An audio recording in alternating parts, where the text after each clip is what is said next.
Hello, everyone, and welcome to Smashbox TV's podcast number 55. I'm your host, Terry Miller, the disc golf guy, and I am joined in our non-studio Come up with something. We got to come up with something new. All right. Anyways, I'm joined by Johnny V. Episode 55. 55. Here we are.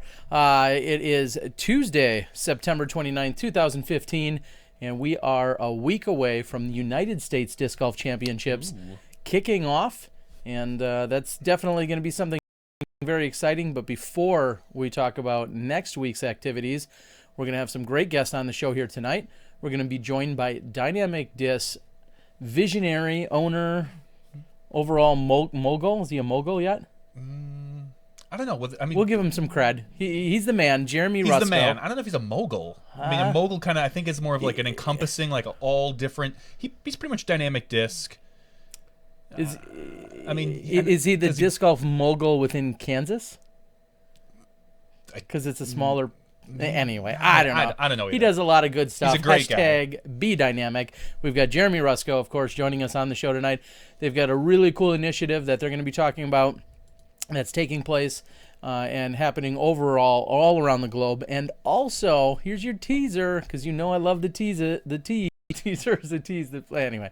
The tease that please, as I like to say. Rusco is going to be talking about some new disc and disc names that I think we're going to be... Really? He's going to be announcing them here on the show. They are not known to the general public. Wow. No, you didn't. That's what I do. But yeah, Rusco's going to be talking about a few disc names. I think we're going to see some of these discs released next year.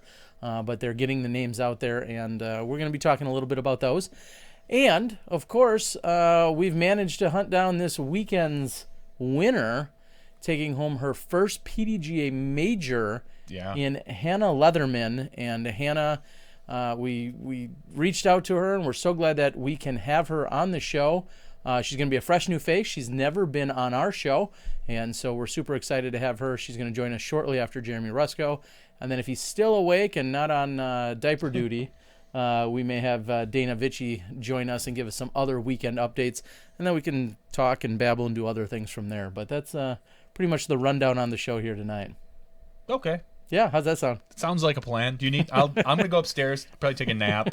Yeah, there you go. You know, you let me know when you need me to switch the show or something. You can click a button. Some people think that I should just be clicking buttons. We don't want you clicking buttons. There's no way. There's not a cold chance over my dead body I let you touch things. I have an IT degree. Few people know this. I have 2 degrees. More like I have 2 degrees. No. How did that work for you? I should have 2 IT degrees. How did that work for you in college? I have a degree in information technology. You do? From the School of Business at UW-Milwaukee, as well as a communications degree. Yeah. And here we are. And silly me, I thought you wouldn't use either of them. And I would say now you're kind of using your communications degree. I guess I don't. I know this isn't. That was kind of a joke of a. I know. Of a degree, so to speak. Anyway, that was almost too easy. Now the maybe coincidental or ironic part, I did some work in the journalism and mass communications department while I worked at UW-Milwaukee while I was going to college. Never took a single journalism or mass communication class. I kind of wish I would have now. Maybe I would have learned a thing or two about interviewing skills. Everyone's got their own style. Some people are good, and some people have a bad style. Well, either way, we're excited everyone could join us again. Podcast 50. We're almost coming up then on our 1 year. November 11th. November 11th. Easy date to remember. 11/11. It is 11/11. And that's going to be a pretty exciting. I don't know what we're going to do for that. We're going to have to just blow it way out of the water. It's going to be amazing. You think? Sure. I don't know how. I don't know what we're going to do to make it amazing. Like set something on fire or... That wouldn't be a bad idea. I know, change the style of the show or... I say we have other people do it. just show up and have 2 randoms. Yeah, there you go. So that's what we have in store for you guys tonight. It's getting a little chillier here in Wisconsin. We're seeing some weather change throughout the country. I think that's definitely factoring into people's games. People out not practicing as late at night, or they're now using some kind of lights or headlights if they're doing some late night practicing. Yeah, those league rounds that run a little longer now they're getting dark. They are, and not that I know. I yeah, don't league and play golf. And there's certain things of glow leagues that are being played, and I don't know. September is one of my favorite times of year, September and October, and looking forward to everything that goes along with it. Because it's not really cold. It's warm enough where we usually wear like a hoodie or a sweatshirt. You can kind of get through most of the night that way. Mm-hmm. California. Well, we got a great crowd of people out there. As always, we're going to be looking forward to you guys chiming in, and we ignore, I don't know, how many of the comments do we flat out ignore? Half? A third? No, we read them all. We ignore 8 out of 10 of them. Okay, wow. They're on the board, not comments directly to us. Usually Yes. if it's to us, but most of them that come through the thing, they're talking to each other, or like Eagle is, taking pats Eagle on. McMahon's here again, huh? I know how well he did this. Post this about midnight. It takes all types, Terry. Glad to do so. Rusco, the owner of Dynamic Discs, and all the other crazy stuff that he has going on. Welcome him to the show. He's got some good stuff going on. So has he been on a couple? And he's been in Skype, studio. and he's been in studio. And when we were at the GBO, Jeez. He was there. So he's one of our most famous, regular guests. He is one of our more regular guests. All right. He's more regular than Zoe at this point. We miss you, Zoe. All right. Well, we're going to welcome him to the show. We've got Jeremy Rusco of Dynamic Discs. How are we doing tonight, buddy? Great. Fellas, how you It's over there? So tell everyone I know specifically where are you at right now? We've been there. Hanging out at the store. Any customers in? Looks pretty dead. Yeah, there you go. Just need another block. April 30th, I think. So much fun and so much chaos and shopping going. You guys actually security guard that works the door, checking as people are coming in and out of there. Just there's so much stuff going on. Yeah, I checked in with him just a couple of days ago, and he is ready to go in a professional world mass. So he's been training. Up when we were there, dragging things inside and out for the podcast. Yeah. Long time. So. Or you had him hired that are well, here in the store it's just about 3 and they're going with the they're shipping out all when try to make sure we get every order placed by, and really the warehouse, we're like 35 people over at the warehouse. That's where it's busy and it's hectic. Now I don't want to spoil it too much, but another very Is that who we're unless you have someone else that I don't know. Paige, she's been around for a couple weeks. She's loving Emporia. Last podcast we're still here, Jeremy. I turned off our video. We're having some video issues on our side, but everyone can see you. We're good to go. Keep talking. All right. Yeah, Paige is here. She loves Emporia. Her parents spent the last week before the trilogy Upna here, and it's going great. We love having her. She's actually putting some time here at the store and putting some time in at the warehouse and putting some time in at the course and wherever the heck we need her. Awesome. Now is she I mean, EMAC obviously world champ and all, and he's been around for a long time playing. Is Paige recognizable? Do people walk in and immediately some people are like, oh, I know that girl, or I've seen her on video or in some PDGA photos and such? I'm sure. I'm absolutely sure of that. I'm awesome. Not. I spend the majority of my time at the warehouse, so unfortunately, I guess you could say I don't know a whole lot about what gets said in here every day. But she's one of the greatest in the women's circuit, and it's definitely very cool to have her as a part of the Dynamic Discs operation around here.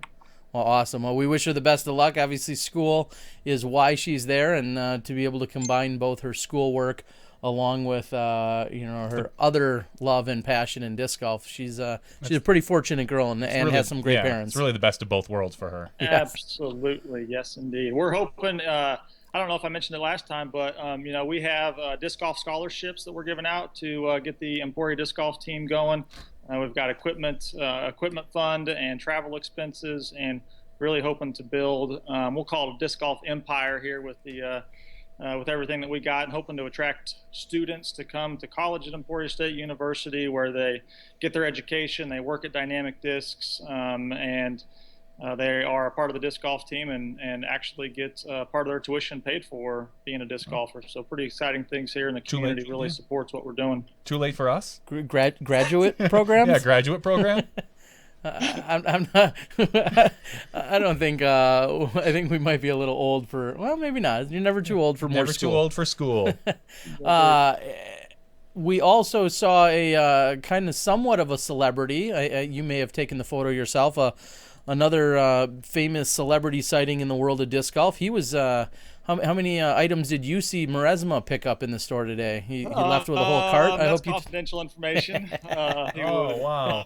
Let that be spoken about. Yeah, picked UC up at the airport early this afternoon. He wanted to come check things out and have a little discussion. It's always great to get to spend some time with important people in the disc golf world, and we all know that UC is motivated and driven to take disc golf to the next level, and think that we have a lot of things in common, and it was good to get some more face-to-face time. I had an opportunity to talk to him out out in Finland at the the European Open and the President's Cup, but had some additional things to discuss today, I guess you would say, and I'm excited for some of the things that he's getting ready to implement in the disc golf world. And I know that some of those things will be announced here very soon. Obviously, United States Disc Golf Championships is coming up, so there's probably an announcement coming up then. UC won't mind. Just tell us. Yeah. It's just you and me and Terry and a couple guests. A few people. Really? Yeah, just a few of us. Couple thousand downloads. Yep. Well, no, it's really good, and there was a little bit of chatter about it. A lot of people know the hard work that you put in and have seen Dynamic Disc grow, and you guys, obviously the Glass Blown and the Worlds and the upcoming Worlds. So there was a lot of, we'll call it chatter and speculation, seeing the two of you powerhouses having, any kind of conversation hopefully means big things for the sport of disc golf. So everybody's excited to hear what's going on, and I'm sure we'll all hear it in due time. It'll be broken here on Smashbox, though, I hope. Maybe not. Anyway.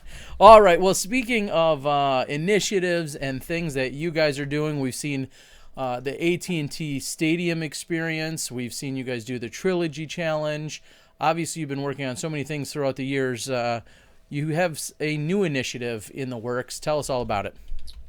Yeah, absolutely. This is something that I'm very excited about, passionate about, and it's all about growing disc golf. And all of us, all the time, are definitely trying to grow disc golf. But I think that as us as players, we get more in our normal routine, and we play with the same people every day, and we just we get into our normal groove. We kind of forget to share disc golf with more people, and we want to make sure that people share disc golf and take notice of it, and let everybody know about the great sport that we have. And it's our movement, our push is Grow Disc Golf Day. It's a week-long event, October 5th through October 10th, that we are encouraging everybody to pick just one day to share disc golf with somebody, introduce somebody new to the sport, take a basket to work, let people putt on it during break time or lunchtime, get disc golf involved with your school, church, youth group, anything that you can do to share disc golf with somebody new, because ultimately I think that most of the players that are out there, we got started because somebody took the time to take us out to the course, and they loaned us a disc, and we got hooked. And there's a couple great videos on growdiscgolf.com. Definitely encourage you to check that out. And got some great videos about how Eric McCabe got started, and Bobby Brown, and Dixon Jowers, and Paige Bjerkus. I'm not sure if all those are up yet, but they've been going live. And I guess I think it's a cool deal. We're hoping that a lot of people share disc golf, and if everybody shares disc golf with one person, just imagine what new opportunities will come with that many more people playing. So, how did you get started, Terry or Johnny? You go first. All right, you and I weren't far off. Terry and I grew up in the same city. We both started playing the same course, not with each other, surprisingly, but I was taken out to disc golf out at Plowman Park in Appleton, which had the Am Worlds in 98, but I started playing in like 94. Some friends of mine took me out. I had, I think, just a Typhoon at the time, and I was one of the players that would throw, 80 to 100 feet in the air and 80 to 100 feet to the left. And that was the most fun that I'd had in forever. And we went through Plowman Park, which, if you know Plowman Park, you can get through it. A good score out there is probably double digits under par these days. Now, yeah. But back in the day, if I was coming, 10, I would probably consider it 10, 12, 14 over. I was having a great day. And so eventually I started playing with a Typhoon. I went out and picked up my first AVR, a grid stamp AVR. And that helped out quite a bit as opposed to a Typhoon. And my friends and I would just go out like once every week or so. And that's kind of how I got turned on to the actual game. I got turned on to tournaments from Terry when we kind of started hanging out in college. Yeah. My story, I ended up at the same park, but right around 7th or so grade, I think the summer between 7th and 8th grade, I went to camp. And they had us playing Frisbee golf because we were throwing regular Frisbees that had Jeffrey the Giraffe from Toys R Us on them. I'll never forget those. And we were throwing regular Frisbees into red grocery baskets. And they had these baskets placed throughout this entire, field and area. And they had them in the tree, and they had them sitting on things, and they had them, strategically placed. So I was truly playing Frisbee golf with these Frisbees, trying to get them in the grocery baskets. They had a competition of sorts, and I won the competition that they had. And that night I stayed out there and I continued to play for hours. I skipped dinner. I mean, here's a Smashbox exclusive. I skipped dinner, and I remember I stayed out there. I could not get enough of just trying to better my score on this little Frisbee golf course with regular Frisbees. And then when I found somebody had said, oh yeah, back where we're from, there's courses that are set up just for this. That's when I went to Play It Again Sports, got a Corsair and by Lightning, and a Lynx, which was, they said, that's most like a regular Frisbee. I was like, all right. And I went out to our course, and it was a 9-hole course, and there were posts, and you had to try and hit these posts. And me and my girlfriend at the time had gone, I'm like, and I hated it. It was the dumbest thing ever. Because there was no signage, which is a problem 30 years later. Sure. There was no signage, and I didn't realize until years later that, hole 2, when you hit that post, that's really the tee for hole 3. It was a 9-hole object course. Then after that, found out about the course that he talked about it at Plowman Park. Sure. I got on my, my little trick bike. I rode out to the park. It was like 5 miles out. You lived near there. I didn't. You lived closer. Yeah, at the time when I started golfing, I did, but I didn't start golfing until I think I turned 16, and one of my friends let me. Where did you buy your first disc? Do you remember? Play It Again Sports. Same here. It was Play It Again, and that was the only place in town to get one. And we got them and took my buddies out. And eventually, I rode my bike uphill both ways, 5 miles out of town, and I got literally every one of my friends one at a time. Like, here's your Corsair. I've got this Lynx. Here's your Corsair. And then one after another, we handed off that Corsair to every single player because that was the extra disc I had, and that's what they got. So that's how we got started. And that was, probably about 93, 92, 93, somewhere in that neighborhood. So, sorry, long-winded answer, but that's how I got started. And I distinctly recall hating being out at this object course. The regular Frisbees into the grocery baskets was a blast, but throwing at these posts was the dumbest thing in the world. So when we got out to the other course that had baskets, that's when I really felt. And another thing is, we used to run every hole. You'd throw, you'd run. You'd throw, you'd run. I would play 4 or 5 rounds in a day easily. And that course was hilly. Plumman. Oh, exactly a mile. Oh yeah, 5,280 feet from tee to pin. Yes. That's how I remembered the distance for Plumman Park. It's exactly 1 mile long in feet. Yep. So anyway, the random tangent, but that's how we got started. Which Rusco, how about yourself?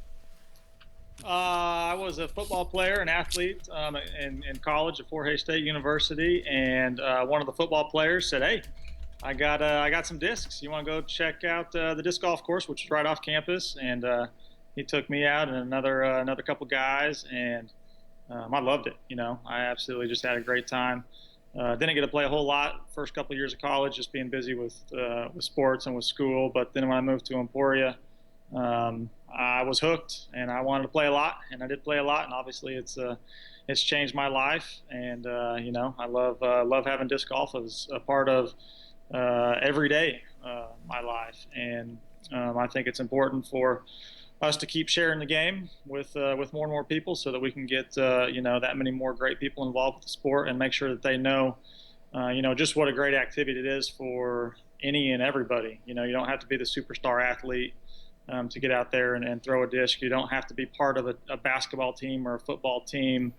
You can go out there and do it by yourself. You can go out there and do it with one friend or 5 friends, and you can meet so many great people. And I just want us to continue to share disc golf and make it intentional for a week long, and definitely encouraging you guys with the USDGC broadcast, to mention things. We're going to, I think one of the great things about the week, with it being October 5th through October 10th, is, we've got the United States Disc Golf Championships, one of the premier events, in the sport, and we can encourage people to check out the live broadcast.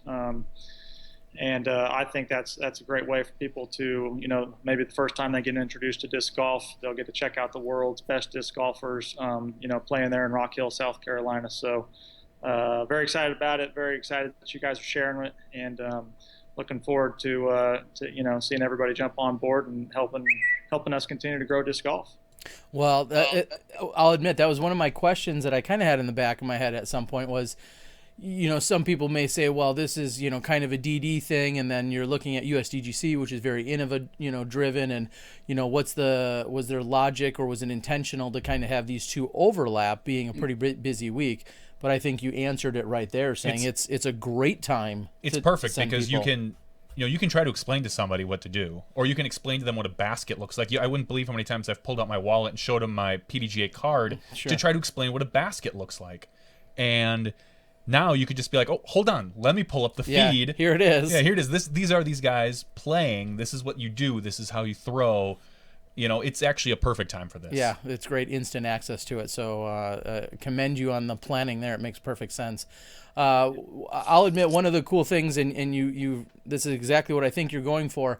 I was an intern in college when the Innova Skill Shot came out, and it was the very first ever truly portable basket. It was cloth and it folded up, and I brought that in. I've got photos somewhere from about 1998, I think it was 98 or 99.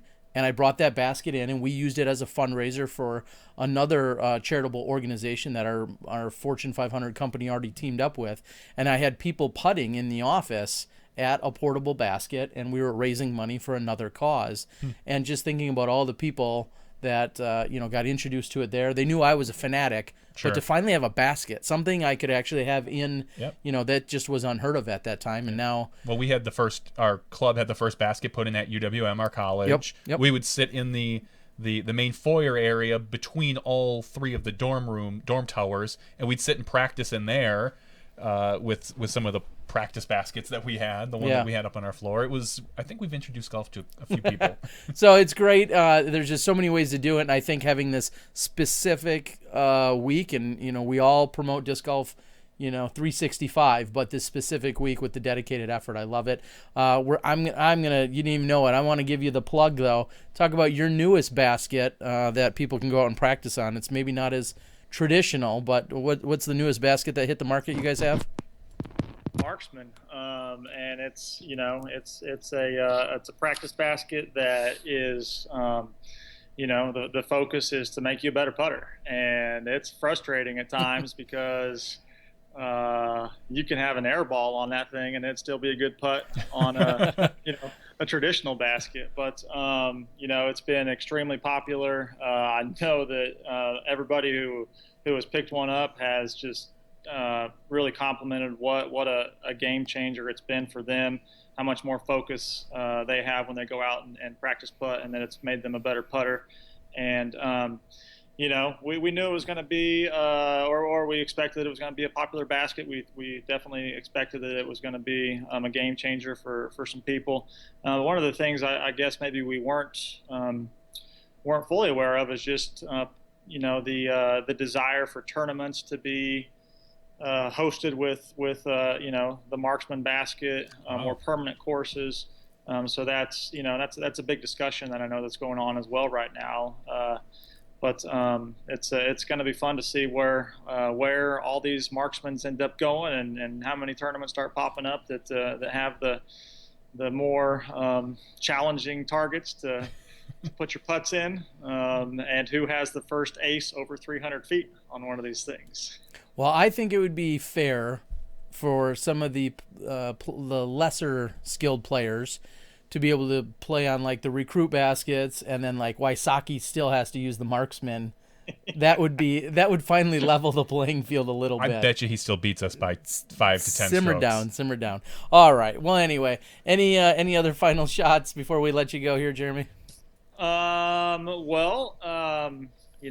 guess wanted to, if you guys got time for it, talk about next year's lineup. Yep. Go ahead and give us. I forgot I gave everyone that teaser out there. No, definitely give us. Don't shortchange us. No, go ahead. Give it to us. Well, first of all, I need you guys to you get maybe 1-2 guesses at some of the names you think are coming out next on the lineup. Terry, you go ahead. What's fire away? How about? I got a good one. I've got the sheriff. The sheriff. I'm gonna go. He's just trying to milk ideas out of us right now. I know. This isn't even guesses. He's writing them down. I was gonna say the bailiff. Yeah. Okay. Sure. The Wapner. The court reporter. The DA. Just how about this one? Just dun dun dun. The Law and Order. Sheriff. The bailiff. Good one. Did you say that already? Yeah. Oh, darn it. Gosh. You already have the enforcer. That actually came to mind. We already have that. And I was thinking the warden, but they already have that. Yeah. I don't know. Those. I'll think of more. Yeah. So when you give us some, I'll give you some more. Some of those just might happen to be on the long-term list. Okay. But yeah, we're looking. We got 5 new discs that looking to launch for 2015. Our understable mid-range, not the warden, but the warrant. Okay.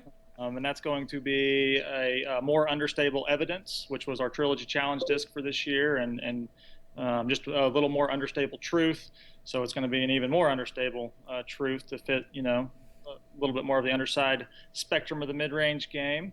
A speed 14 overstable driver, so a fast overstable driver, which a lot of people have been requesting and excited about, and we going to be calling that one the Defender.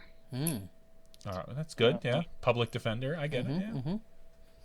Take it for what you want. Yep. And our Trilogy Challenge putter. We have the Trilogy Challenge disc for next year, and it's going to be putter, and it's going to be called the Marshall. Okay. And then we're introducing 2 more discs to the easy to throw line. One will be a putter, which will be the Gavel.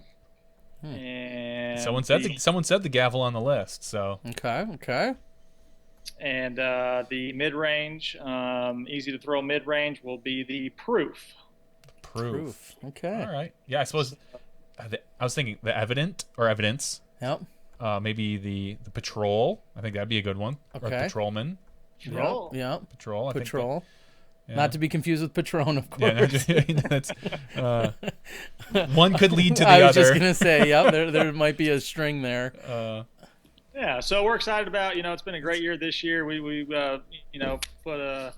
put several more discs into the lineup, and it's suiting a lot of people's bags, and we've been just thrilled with the support in the disc golf community to try the product out, and got 3 more months to round this year out, and a lot of exciting things happening, and I'm again excited about Grow Disc Golf Day, and definitely want to encourage everybody to, share disc golf. Check out the website, growdiscgolf.com. UC said he really liked the idea behind it, and it's there's no motivation for us in terms of, hey, we're selling Grow Disc Golf apparel, or we're selling Grow Disc Golf putters, or hey, help us out to make this happen. We want the manufacturers to be involved. We want you guys to be involved. It was great to hear UC say that he thought it was a great thing. We talked to Jonathan Poole and just went over it with him in terms of the overlap with the United States Disc Golf Championships, and we'll say we got his blessings to do that, and he definitely got the collaboration behind us promoting the United States Disc Golf Championships, and hopefully Grow Disc Golf Day being promoted at the USDGC. So exciting things happening. Love what you guys are doing to broadcast the sport to more and more people, and definitely looking forward to the coverage of the USDGC, and congratulations on you guys being there and being a part of it, and maybe some way I'll find a way to get it. Who knows? All right. All right. Well, Jeremy, we appreciate it. Do we want to give them the real quick? Somebody asked for you to real quickly rattle through those names again. Everybody wants to know them. So rattle through those names in the description real quick. Understable mid-range, the Warrant. Speed 14, overstable driver, the Defender. The Trilogy Challenge putter will be the Marshall. And the easy to throw mid-range, the Proof. And the easy to throw putter being the Gavel. Okay. And we'll put you on the hot seat. A great question that just came in live right here was USDGC prediction. Give us a winner. Oh, I really don't like. Oh, the feed's getting choppy. Oh, we gotta go. Obviously, good gracious, Paul Macbeth. Oh man, yeah. Like seriously, he's been killing it, and it's awesome to see. But Ricky Wysocki's always on his tail. Yep. Johnny McRae, I'm sure he is just ready to come back and not have the unfortunate happenings on 17 this year. And Felberg, your guy Felberg right up there too. Obviously as a previous winner.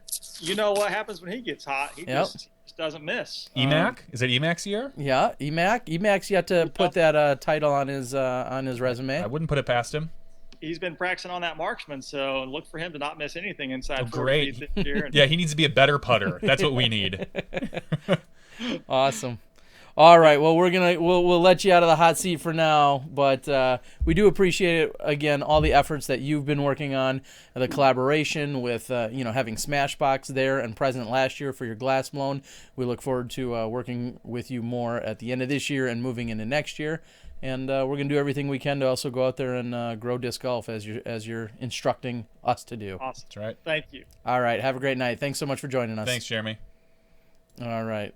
And again, Jeremy Rusco, the man in charge over at Dynamic Disc. Jeremy is also constantly working with the designers and the owners of Westside as well as Latitude Disc and all those people over on the other side of the pond, so to speak, and putting on huge events. I feel bad because EMAC says he's not going to be there. So what? He doesn't even have a chance to win. He's not giving himself the chance. I still give him odds. Better odds than us. Better odds than you, and you're going to be there. That's true. Well, that's not fair, EMAC. We're definitely going to miss you. That you won't be there. So we're going to move right into, I know normally we catch up with Dana. Actually, Dana usually helps us open the show. But we want to move right into it. We're going to move into Hannah because she's on the East Coast. So she's an hour behind us. So we want to kind of get, we want to get her interview in a decent time on her schedule. So she's not waiting around until 1:30 in the after show when we're still babbling about stuff. Maybe. We can't promise anything. All right. So welcoming to the show for the first time, she's a first-time guest here, and she is your 2015 United States Women's Disc Golf Champion, Hannah Leatherman. Welcome to the show, Hannah. Thank you very much. So what an exciting weekend. So many great players. All of our sports' best female players were there.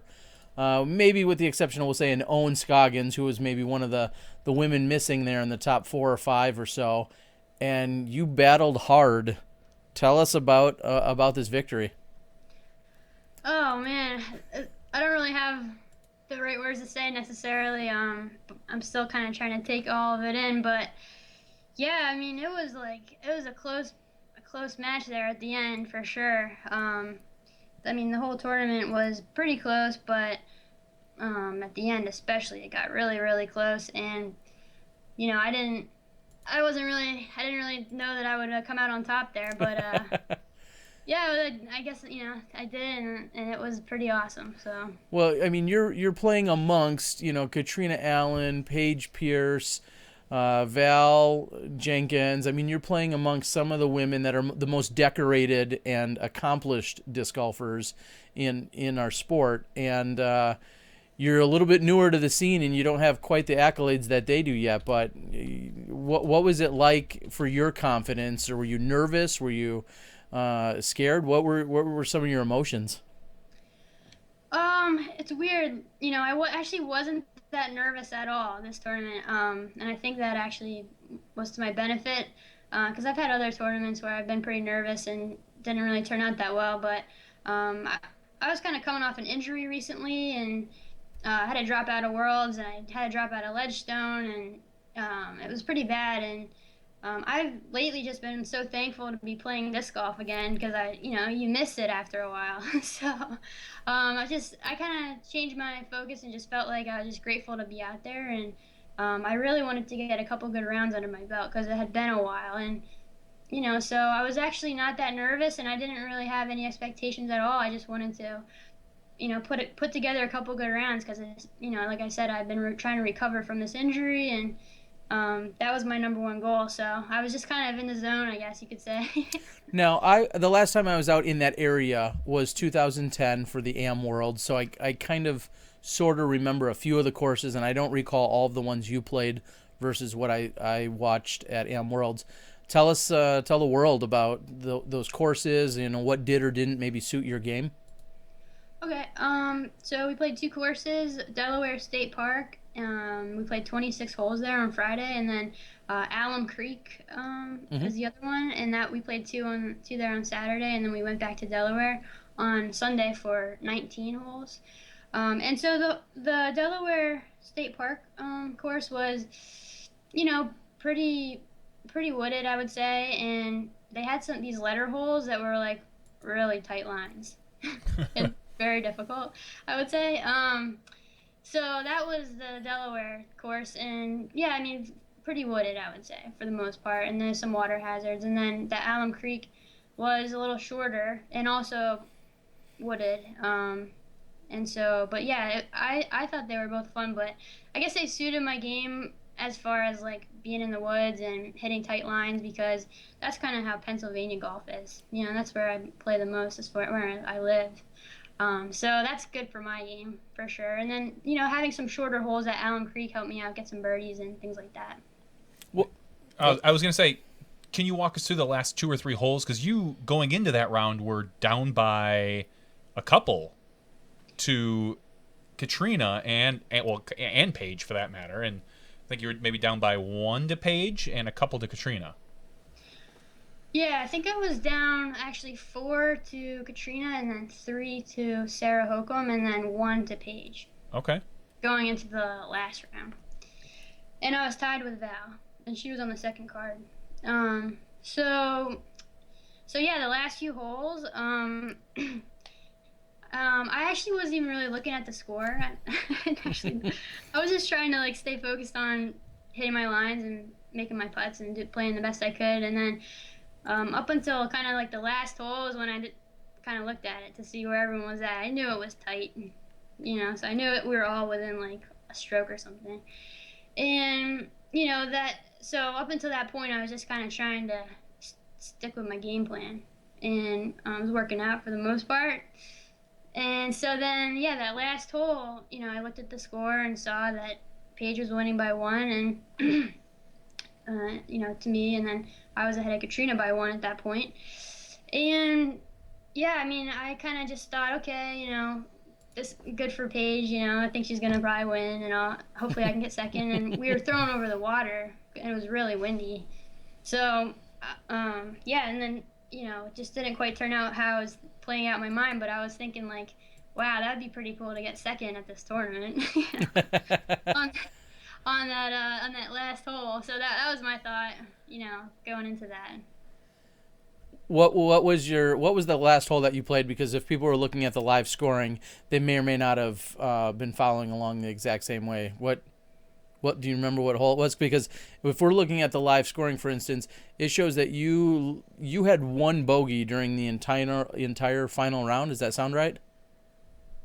Yeah, probably. Yeah, I mean, compared to like everyone else, I mean, you had the least amount of bogeys of any of the professional women during that round. So, as you said, you were in the zone, you were definitely feeling it, and even the hole that you bogeyed, it looked like most of the women had bogeyed as well. So, maybe it was a really challenging par 3. But when you were out there and you're seeing the Pages and the Cats and and Val and it looked like what I saw was Val was in the lead at one point, Cat was in the lead at one point, I think Sarah Holcomb was in the lead at one point. Paige was really kind of charging throughout the weekend. She started a little slower. What did you think of that volatility? All of those people going back and forth, and as you were making your climb. Yeah, well, so we did end on 14. Okay. To answer that question, so I think, yeah, because we started on 15, so we ended on 14. And yeah, I mean, I was kind of I wasn't on the lead card until the last day. So, everybody, I'm kind of used to that at tournaments, they're always kind of chasing each other and,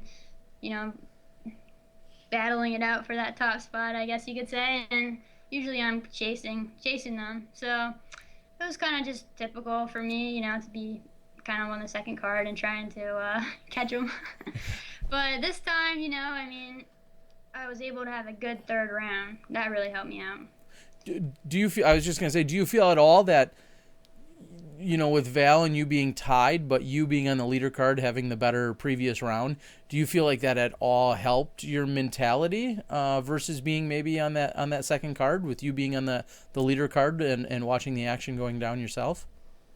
Yeah, I think it probably did. Yeah, I mean, I think it pushes you to, play your best when your other people that you're playing with are all also like really trying hard to win, and it's just that whole feeling you get, where you can really push yourself to your limit and stay really focused. And I think that everyone else is trying to accomplish the same thing. I think that's a good spot to be for sure, versus being on the second card and not really knowing what everyone else is doing, So I think that definitely helps, and my mindset going into that round. And like I said, I mean, I was really happy with my third round. I mean, it was the first round that I actually felt like I played well for quite some time, and so I was actually just happy with that. And I was gonna go home and be happy that I finally had a good round after my injury.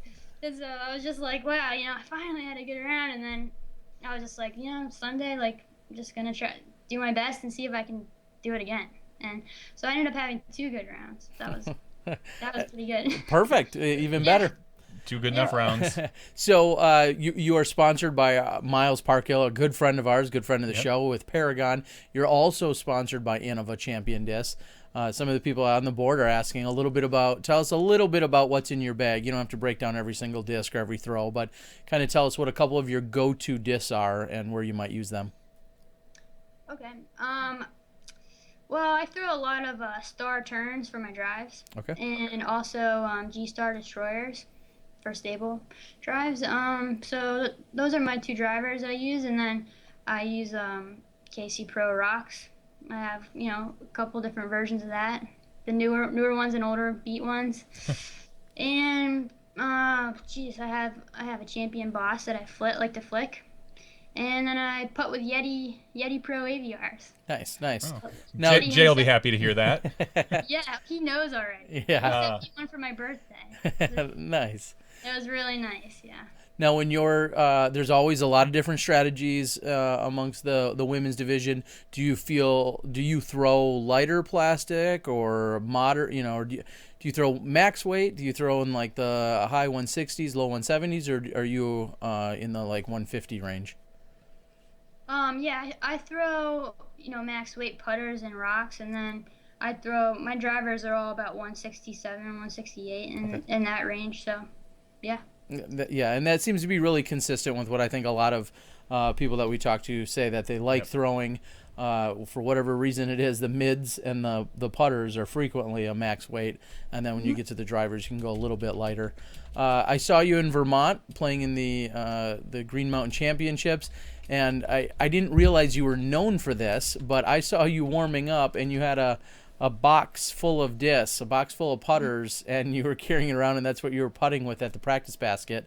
I think I was talking to Dana or someone else. I didn't know that I thought maybe you were just struggling on the putting green, and you're like, okay, I'm going to get my box and I'm going to go practice. But I've been since then updated and informed that you always have this box of discs.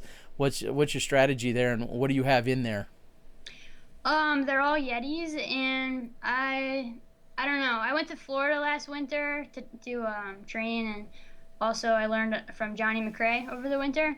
And one of his big things is having a big stack of putters and practicing putting that way. And so he's really big on practicing putting, and he used to tell me to put 1,000 putts a day. So in order to do that, you kind of need a big box of putters. Yeah, you don't want to do that with 5 discs or even 20 discs. It's gonna make for a long day.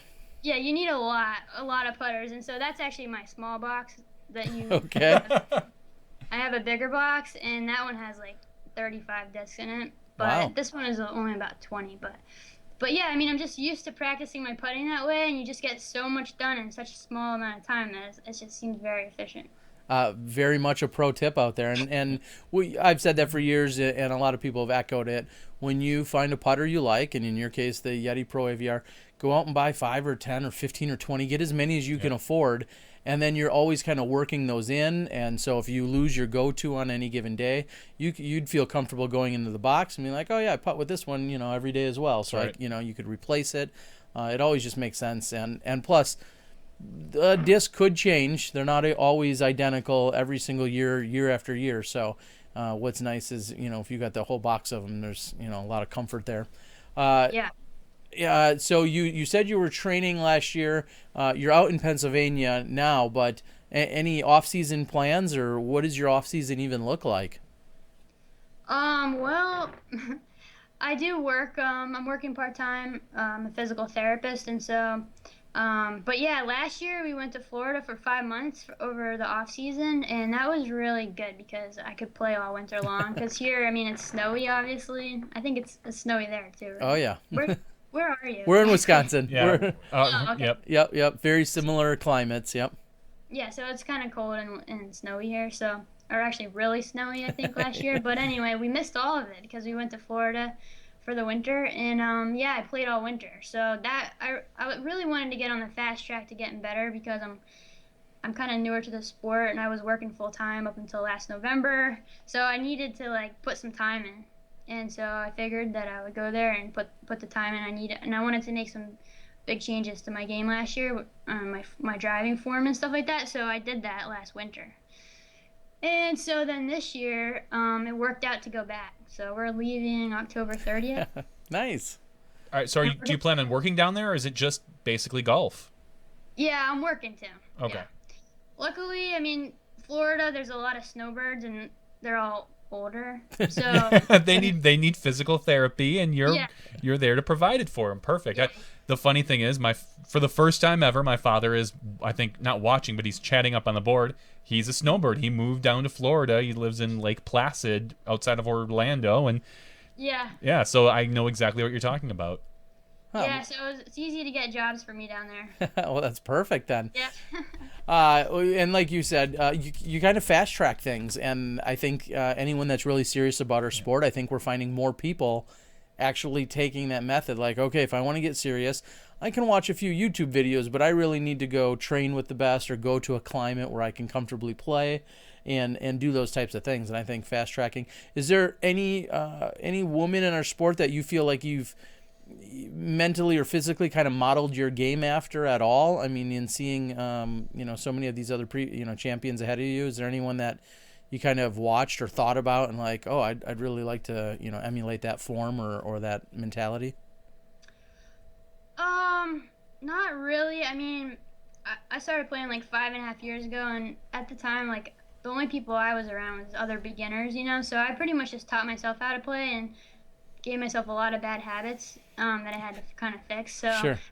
I mean, as far as watching video, usually I try to watch Paul Macbeth because he's, in He's my good. opinion, really good. Yeah. So, I mean, I haven't really watched a lot of the women. I mean, I haven't like watched a ton of disc golf actually. But yeah, I like to watch, and then also Johnny McRae I like to watch because he can just really throw far, and so. Yeah, and we see, even McRae versus Macbeth, very different throwing styles, Completely. different builds and everything, and you see them both getting it done, obviously very effectively out on the course in all facets of their game. So, what would you say is the strong suit of your game right now, and what would you say is the number one thing you're going to work on in Florida this year? So strength and weakness right now? Okay. I would say that putting is probably a strength of mine. Usually. So because I do practice putting a lot, and I actually like practicing putting. Unlike some people, and some people go for a run, and I like to go putting. Sure. It's Do kind you, of like when you thing. putt, do you have a game that you play with yourself, or is it just like 50? I'm going to do 50 from 20 feet, 50 from 30 feet, 50 from 40 feet. How do you keep it fresh? I just get new music and listen to it on my headphones, and I like to challenge myself to see how many putts I can get in how much time. Perfect. So I kind of go for numbers. Well, I like the big numbers. Like I like to get 1,000 putts in a day. That Do you keep makes me feel. do you keep track like on a spreadsheet or anything? Do you have a kind of a No, general? no, I just keep track in my head. Okay. Yeah. So I mean, I kind of like I count how many putters I have, and then in my box, and then I multiply that time. I go by fives. Oh, perfect. Yeah. I don't think anyone else is probably doing that, but that's what No, I do. heck, if you just you just won a major. I don't really care what anyone else is doing. You That's know right. you clearly know what you're talking about. Would there be any tips, whether it be for male or female players that are getting in the game, or someone that's maybe out listening on our podcast here? Is there any tips that you'd like to give to share with someone for improving their game overall? Yeah, I guess so. I mean, I would just say like, you gotta put some time in because I was trying to, fast track without putting the time in for a couple years there, and it just doesn't really work. So you have to commit to it and, really practice. I mean, I'm not where I plan to get yet, but I'm gonna put more time in. So.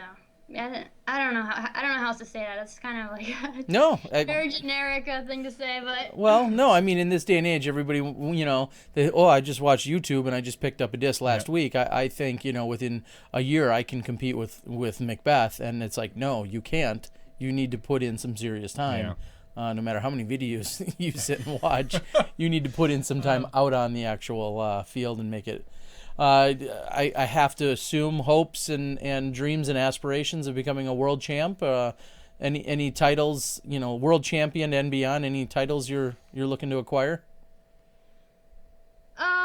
that's something I have to think about now because my goal up until this weekend was to win one big tournament, and I just did it. So now I have to make a new goal. Check. There you go. Yeah. So that was like my only goal this year. And I didn't even care which one it was.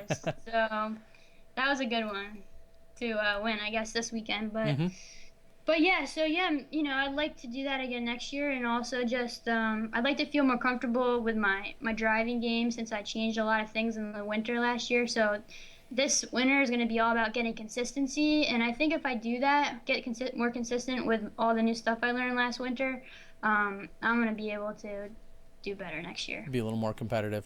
Well, I'm surprised it's taken this long, but I have to be the first to admit that I've now known you for a number of years, with me traveling out to Pennsylvania and beyond, and I'd say at least a half dozen times I've called you Heather, even though I clearly know your name's not Heather, but I always for some reason call you Heather. So I'm putting myself on blast that if you and I are ever doing an interview or we're live anywhere, it's something I've done, and I'm not ashamed to admit it. It's a mistake Maybe you of should mine. take some time to go to Florida, Yes. work out the quirks you have in your interview Yes. game, Yes. and get Hannah's name right. There you go. That would be perfect. I But think that would help. yes, I think it would. Somehow I could get better at something that way. Well, we do appreciate you joining us. Please give any additional shout-outs, any sponsors, or anyone you'd like to thank or recognize or talk about here before we let you go. Oh, okay. Well, I'd like to put shout outs to my sponsors, NM Champion Disc, 'cause they've been with me for 3 years now, and I love their disc, and I think they're awesome. So they're great. And then Paragon, you guys mentioned Miles. I mean, he's like one of the nicest people I know. So he's really great, been great to work with. And then I also have Upper Park Design bags. They sponsor me, and I really like their bags a lot. And especially the Shift, that's the one I carry. It's like the medium size. Okay. Pretty awesome. Really comfortable. And my other sponsor is D-Town Disc Golf in Doylestown, Pennsylvania, and they have a really beautiful store there. And Sean, he's awesome too. So yeah, those are my sponsors. So I'd like to thank them because there's no way I could have gone to these tournaments without them this year. And that's pretty much, yeah.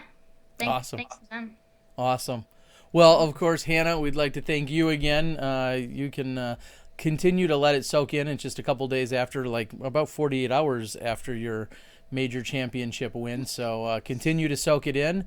And then when you get down to Florida this year, we hope you can soak in some sunshine and continue to improve on your game. And we're looking for some big things from you. All right. Thank you guys very much. All right. Thank you. Have a great night. Thanks, All Hannah. right, you too. Take See ya. care. And again, Hannah Leatherman, our U.S. Women's Champion from this last weekend. I'll admit, and I'm hoping that we're going to be able to get him on the line. I was talking to Dana Vici this weekend at one point, and he was kind of watching the live scoring. I was trying to watch the scoring as best as I could. I think I was traveling somewhere at the time, so I wasn't paying full attention by any means to my phone, but I was talking to Dana, and he's like, yeah, it's close. It's really close. And he was kind of talking me through it as I was on the phone. I think literally hole by hole. I think I peeked in at the scores twice. Never once did Hannah's name pop out to me. Sure. Because she wasn't like I look at the top couple and it's like, oh, it's the same. It's Paige. Same it's usual Val. suspects. I'm like, all right, well, one of them is probably going to take it, Yeah. And congratulations to whoever did. And then on Monday when I looked at it, I was like, what the? Like, where did she? And I looked, I'm like, oh, so she wasn't far off by any means. Not at all. And it just surprised me because, like, I think a lot of people, after you check out where Paige, Kat, and Val are, you think, And Sarah Holcomb was and playing Holcomb, hot as exactly. well. Yeah, You're they were kinda- all right there. You're kind of like, oh, all right, well, one of them's going to get it. Yeah. So, but she clearly, congratulations to Hannah. fought hard and very well deserved. And we're going to bring in our favorite stick of dynamite, Dana Vici. Dana, I saw you post shortly after the victory on Hannah's page. You said, good work. Your hard work paid off. She just told us about the hard work, but you've seen it too. She's been out there working hard, and you can't say we're really that surprised, are we? No, not particularly. And sorry, you guys caught me off guard. I wasn't. I didn't realize I was going to be on. So. Oh, you're always on, Dana. I saw that your Skype was green, so I decided just to grab you. Yeah. No, I can recall specifically seeing Hannah at a number of hotels or motels, like in the little green grass spot that there might be out in front with her traveler basket and a box of putters putting. I'm like, huh. She's Hey, maybe she knows something I don't. Should I be practicing? Dang it. Yeah, me and DG Mike rolling to the bar, and here's Yeah, it's 9 o'clock, and she's dropping in her 100 putts for the day, finishing up her 1,000 that she's probably done today. And there's DG Mike dragging you out to a bar. Yeah. yeah. Disc golf priorities, Dana. Come on now. I'm just teasing, but No, so very exciting. Glad to see it, and just proving that amongst our women's division as well, it's anybody's weekend. We saw Katrina just dominate all of last year. She was just almost completely unbeatable, and then this year I think we saw Paige kind of come out in a similar sense. She started out that way. And she's obviously continuing to play well, but she's been beaten a few times, and Val's always there, and Sarah Holcomb had a phenomenal overseas swing, taking second at both of those events, and winning the Rocky Mountain Women's event, and some other solid wins.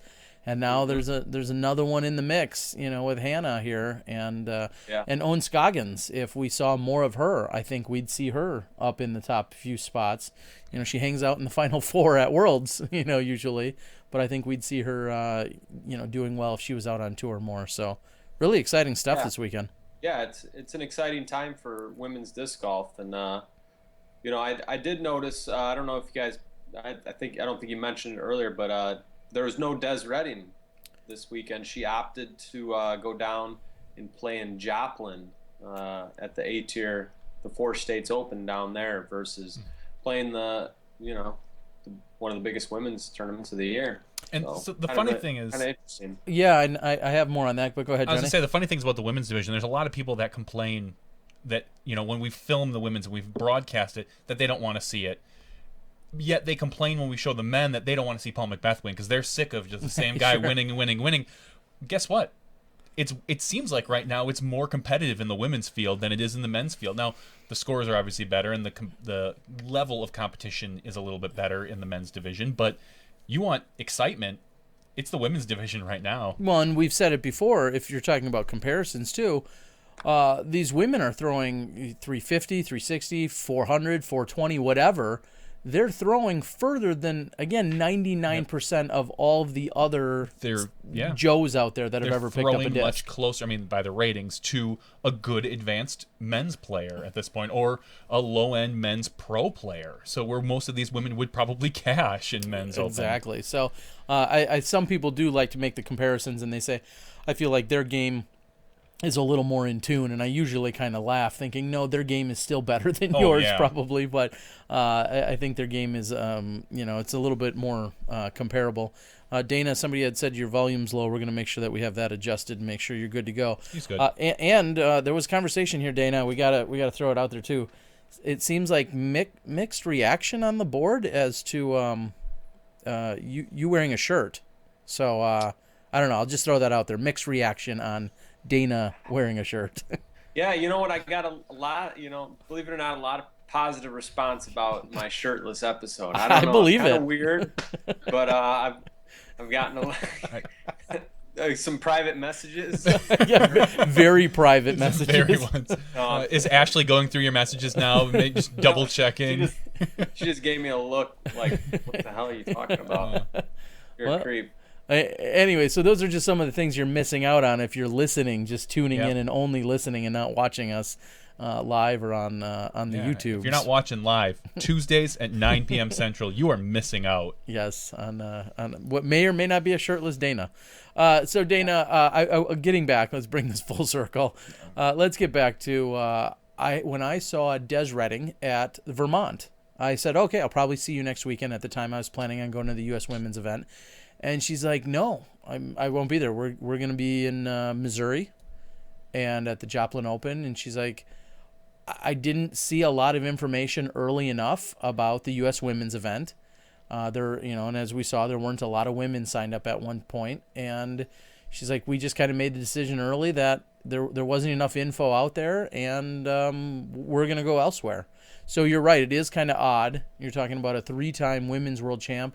I believe she's won the U.S. Women's Championships more than once, and yet she wasn't a contender this last weekend. So I think that just is a testament to, events, people getting registered for events, people getting event information out there, and they made a conscious decision to go elsewhere. So how did she end up doing in Missouri? That's the question.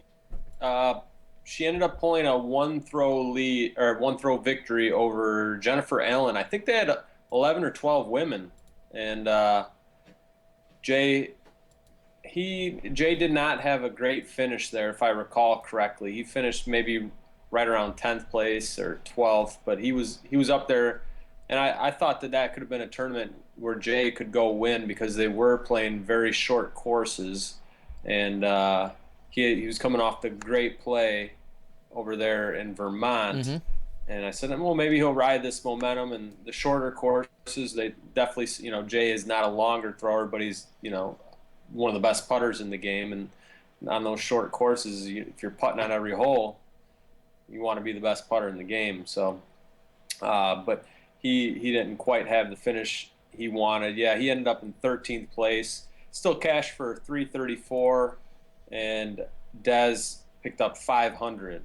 So, I think that probably played into it too, as this event going on here had quite a bit. They had over 10,000 added cash to be thrown around. So, and for Jay to be able to play, and then Dez to go play as well in a large 11-person women's field, kind of a easy decision. But yeah, I mean, seeing Jennifer Allen too, and Paige Bjerkes also skipping out on the women's national is a little interesting as well. But I mean, everybody's makes their own decisions, but it just, in retrospect, thinking about the men, thinking about the guys skipping out to go play a different tournament, Sure. skip out the U.S. or whatever.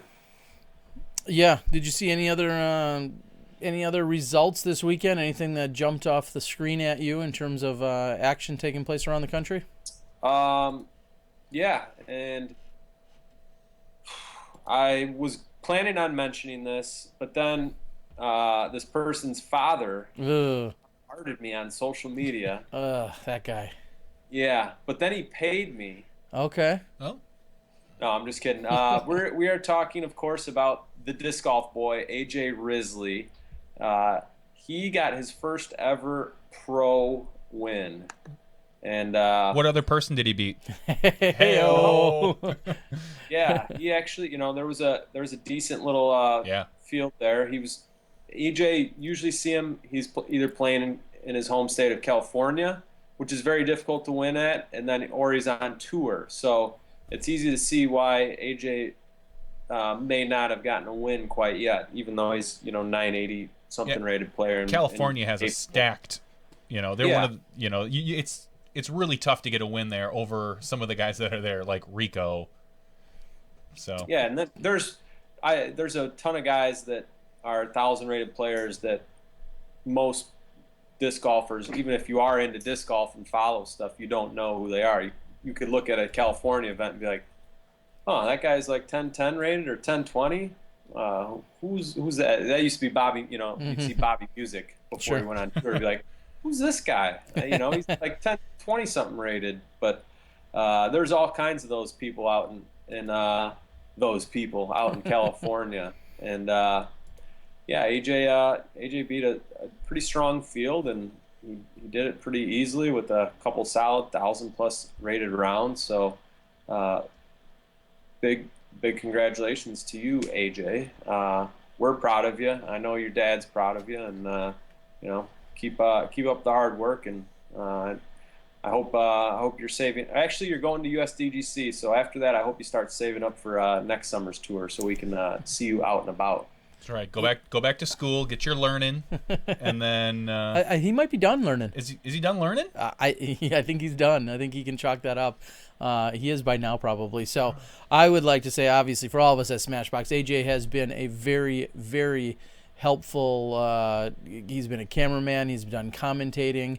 He's done editing. He's worn a number of different hats in helping out with Disc Golf Guy video blogs, as well as helping out with Smashbox in the few short years we've been around. And he's always a fun guy to be around with a smile on his face, and we give him a hard time because he's a youngster, in his early 20s, like so many of our other players. But we're really proud of you, AJ. Very nice shooting, great performance this weekend. So and we mean that sincerely. Normally we can be jerks, but no, we mean this one. Congratulations, buddy.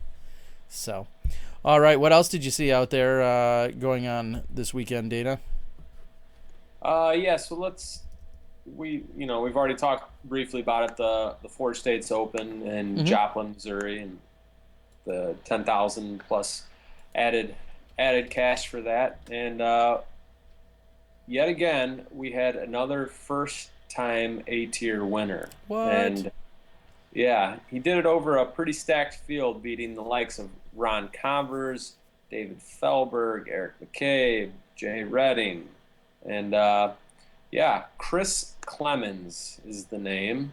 And I believe he originally might have lived in the Joplin area, but he now lives in Kansas City.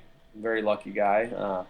Great disc golf scene for all of you out there that like to go travel and play new places. Please go to Kansas City and enjoy yourself.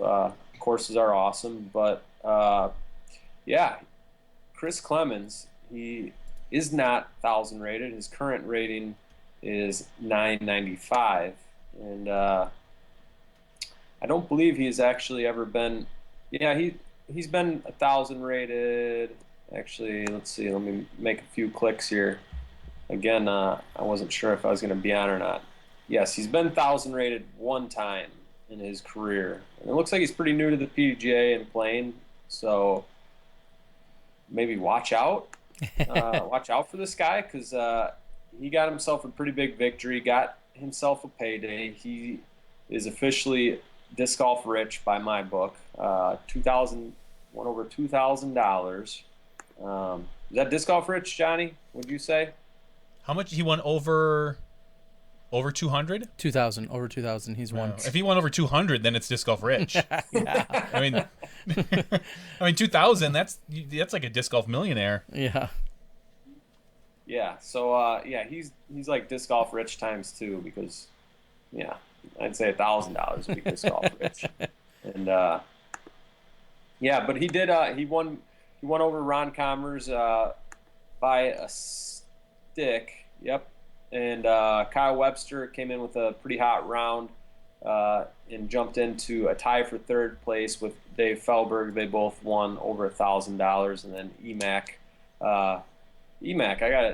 I noticed this when I was looking at the results. I was really surprised to see him up at the top because his first day of the tournament, his round ratings were 989 and 982, and he was pretty far down the leaderboard. But then he went on the second day 1050, 1036, and was only 3 strokes away from the win. So good. EMAC must after round 2 went to wherever he was at, pulled out his marksman, jammed some putts. But no, great comeback by EMAC, and I am disappointed that I won't get to see you next week in South Carolina, but I know you're a very busy man with other disc golf initiatives and things you got going on. So we're going to switch over to a few unsanctioned events real quickly, because there were some cool things that are happening, and thanks to our board for chiming in and giving us a few reminders. Our boy Jim Brown says that the North Carolina Team Invitational happened, and TCP of Raleigh won against C4 of which consists of many places, including Germ. The stunning finale 980 rated Nate Pex Tomlinson obliterated Jeremy Coling. So that I'm just reading some stats off the board. But that was something that came in unsanctioned, but a really good, fun event that a lot of people speak of. And then also in the unsanctioned world, there was an exhibition match that just took place. I believe it was yesterday. Today's Tuesday, so it took place yesterday, reminding us that there was a skins match that our boy, Chuck Spikeheiser had basically orchestrated. It got pushed back from Friday to Monday, and they played last night and in Burlington, North Carolina, and Macbeth, Barry Schultz, Michael Johansson, and Nate Sexton played, and I believe that Barry had won with over $500. Yeah, I know think Sexton Barry got 580. Yeah. Okay. And then, I recall. and I know Macbeth had gotten some of that money as well. So very cool. Just for everyone at home, it was a exhibition skins match put together, and it was solely for the purpose of entertaining and winning a few $100, but entertaining everyone out there. And I thought that was a pretty awesome thing to see. I think you're going to continue to see more of those taking place out in the disc golf scene. So, and I know we mentioned it earlier, but I think the most appropriate win of the weekend goes to a watcher of ours, the Flying Eagle Open, presented by Bonfire Brewing in Eagle, Colorado. You want to take a wild guess who won? Ed Birdie. That'd be a good one though too. Wow, that's a deep cut right there. That was clever. No, Eagle win McMahon. So Eagle. Everything kind of set up with Eagle there. I would say so. Congratulations, Eagle. We saw you out on the board, very much so. Congratulations. Good playing out there. I believe you, and I think I saw a picture of you as well as Ashley, who I think I met at the at the Rocky Mountain Women's. I believe she was the winner on the women's side, so congratulations to her. So some exciting stuff. What I'll say about the PDGA schedule, if you took a quick look at it, it might have been close to a record-breaking weekend for one of the busiest weekends of the year. If you looked at just the sheer number of tournaments going on, it was unbelievable. Obviously, a pretty popular time of year. I think in the hotter climates, it may be is starting to cool down, and here in the Midwest, for instance, it's just gorgeous out. But lots of tournaments taking place this last weekend, tons of C-tiers. Do you think we're going to see less tournaments on Sundays moving in here in the next few weeks? Because football season has kind of, or is college Saturday, a big draw, or professional Sunday? Do people care? I don't think it's gonna matter too much. You might see that down south where the tournaments are shifting to, you might see more Sundays popping up versus Saturdays, and then I guess where college football is bigger, and then up here maybe there's a little bit of the opposite effect where TDs are trying to get them in on Saturdays versus Sunday NFL Sundays. Yeah, well, we're seeing a bunch of, and also the other thing that I think you're going to see at this time of year. We talked about glow lights and those things hitting. I know one of my favorite things about the fall time weather is you see more unsanctioned events, which, it isn't necessarily a good or a bad thing, but the fact that you see some fun events, a little bit more relaxed events pop up.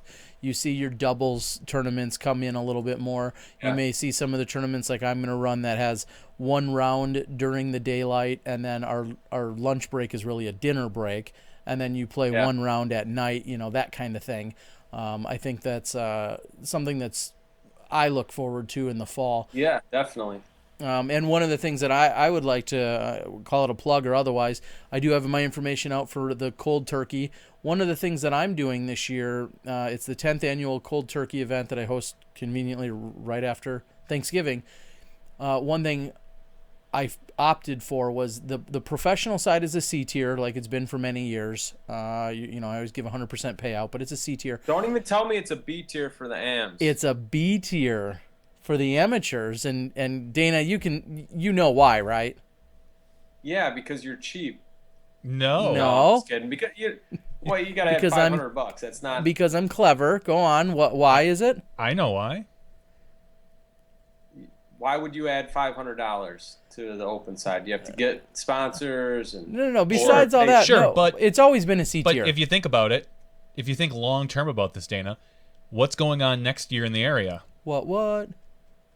Am Worlds.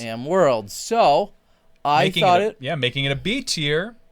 Get some points for the AMs. Bumps up AM points. So you go. For these guys that maybe want to make that final push, coming up to a great course and playing a B tier, you could pick up a lot more points. Another couple hundred points if the field's big enough. And so that's something that I opted for. I'm not usually prone to do this whole like split sanctioning, and in another podcast we can talk all about sanctioning and what that all means. But I'm not normally one to split sanctioning. Usually the event's all a B tier, or all a C tier, or all an A tier, whatever I've done.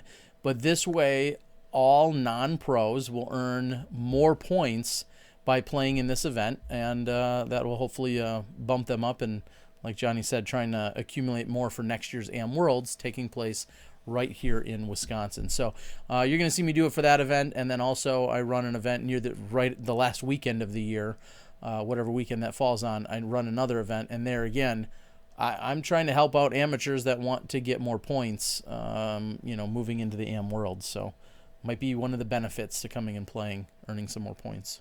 We know you're only interested in selling frisbees. I want to bring all the best frisbees at all the best prices. That's what I do. Yeah. And stuff. And I guess while we're plugging stuff, I'm running a PDGA C tier. Ouch. At Highland Park in Joliet on Halloween, and then also the following Saturday, the Illinois State Doubles Championships at Pine Hills. This is the third time I've ran the event. It's a lot of fun. Bring your own partner. We'll use golf carts as long as there isn't crazy weather or the course isn't under snow or a ton of water. So DanaDiscGolf.com if anyone in the Illinois area is interested. Would love to have you come out. Now, I've got one bad ear, that. I didn't know if I heard you say you don't give a rip about AMs. Is that what you said in there? No? Because you're C tier for the amateurs? Is that what you said?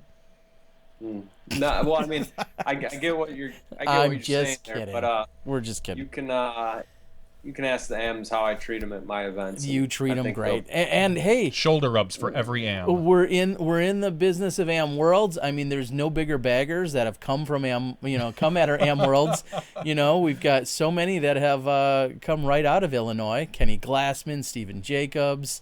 Kenny Glassman was a big bagger. He's like 950. Just saying, we're naming off some AM World champs that. Who else? Isn't there a third one? Colleen Thompson, AM Worlds champion. We're gonna go old school. We almost had Isaac. Isaac was right there for AM Nats and AM Worlds. But we're missing someone else, and I'm Tim Martin. 1995 or 94, 92, something like that. Anyway, I think, and going back to, and is this early 2000? Darren Johnson and Appleton, was that where top four? At? Yes, top four. Yeah, top four. So yeah, sorry DJ. Yep. Anyway, so we're getting deep here. Yeah, no. I was thinking the other night, and I'll share it with everyone. I was thinking the other night as I was driving to or from someplace, tournament or something. We love everybody, we love the banter with you and all this other stuff. I think as best as possible, I'd love to try and not get too deep into too much regional stuff, because when we have viewers from... No, I know. It's listeners, usually podcast listeners from California. Sweden. Or Sweden, I guess. I mean, everything's pretty, long distance to them. But when we have all these people, and it's funny when we kind of go down the... I think the regional banter is okay, but you gotta be careful when we plug our regional events. Oh yeah, I don't know. I'm getting a pretty big draw from. No, I think so. That's why we won't talk about the Wisconsin State finale tonight. Okay, good idea. All right, let's not bother. Anyway, good. Somebody said they might have finally had stats up, but we're not gonna talk about them. Dana. Pretty good weekend. What's your plan? We're transitioning into USDGC. I know you're talking about getting down there, getting your practice in. I know you make a little trip through Asheville and have a good time on your drive. Catch up with friends. Any last minute adjustments or things you're concerned about as you pack up and get ready to head down to the USDGC? Not particularly. One change this year is that Ashley and Edith, our baby, she's 2 months old, will turn 2 months on Monday or Sunday or Monday, but they're flying down the Friday of the event. Wow! we are gonna hang out Friday, Saturday, and then go to Asheville again for a few days, maybe Louisville on the way home. It's Ashley's, her maternity leave is just about up. So she's going to actually, for the first time, get to come down and experience Winthrop and the USDGC. So I'm pretty excited for that. And then, of course, I'll be excited to, it'll have been almost a week away from her and our little baby. So I'll be excited to see them. You're gonna miss her, and then in a couple months you're gonna be like, oh, God, can I get 2 weeks away or 3 weeks away? I mean, really. Oh, it happens. Trust me. It that newness wears off when you're both working and there's less time, and it gets to be a pain. You'll love her to death, but the vacation time is nice. But that's pretty risky bringing her on a plane. I mean, just for other people. I'm sure Ashley won't if she cries for 3 hours. Yeah, you won't. So if she has a minor meltdown, you don't have to worry about it. No, I'll be playing. They'll be flying, and then it's historically the pro side, once they've done the split pro and am or pro and perf at the USDGC, the pros usually play early on Friday, so they're flying in Friday afternoon, and it should be hopefully it'll all go pretty smooth. I think we'll be all right. Well, I will be. Yeah. We're gonna find out one way or another, right? Yeah, if Ashley walks up and you're on like hole 7 and she's like, take her now. We'll see how it goes. Then we're gonna know that you're in trouble. Yeah. So this will be your the most time away from Edith these first few days until they get down there. Is that correct? Yeah. Okay. Went during Ledgestone. I think 2 or 3 days I was in Peoria before they came down, and so yeah, this will be it'll be a good challenge for both of us. Mostly Ashley, her being home. She'll do fine. We've got family close by that's going to help out, and it's all going to be fine. And it's, in the scheme of things, it's just a blink of the eye. That's right. There you go. You keep telling her that. Are you listening there? Dana, before we let you go, I'm going to see if I just sent something to Johnny, and I'm going to see if he can pull it up and share it with the world here in just a moment. It's, I guess for lack of a better term, I would say this is pure Smashbox dedication. This is Smashbox at its finest. I'm sorry, if you go into your the Facebooks. Oh, you said via the Facebooks. So if you can, without showing everybody all your super secret details here on Facebook, but we're gonna show the world. First, we'll lead with the other photo. One of our biggest, there's no doubt about it. You can't say one of our biggest smashies. He is the man. And we are putting up on screen right now for everyone out there. This is Dutch Napier, a.k.a. Batman. And Dutch is getting down to business. We kind of joked around about, he was going to get some tattoo work done. And if you can read the banter that's out there, we said, yes. He said, you got any ideas there, Terry? And I said, it better be Smashbox. And without skipping a beat, he went ahead and he has what we believe is the first ever Smashbox tattoo. That our audio listeners, basically, it looks like it's on his.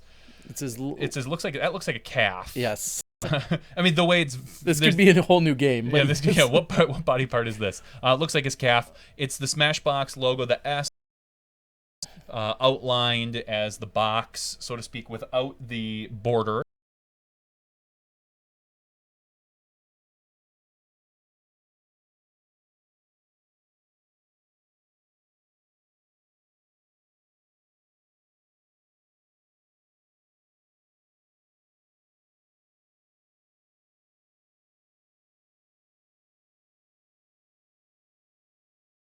I don't know, my chest or something.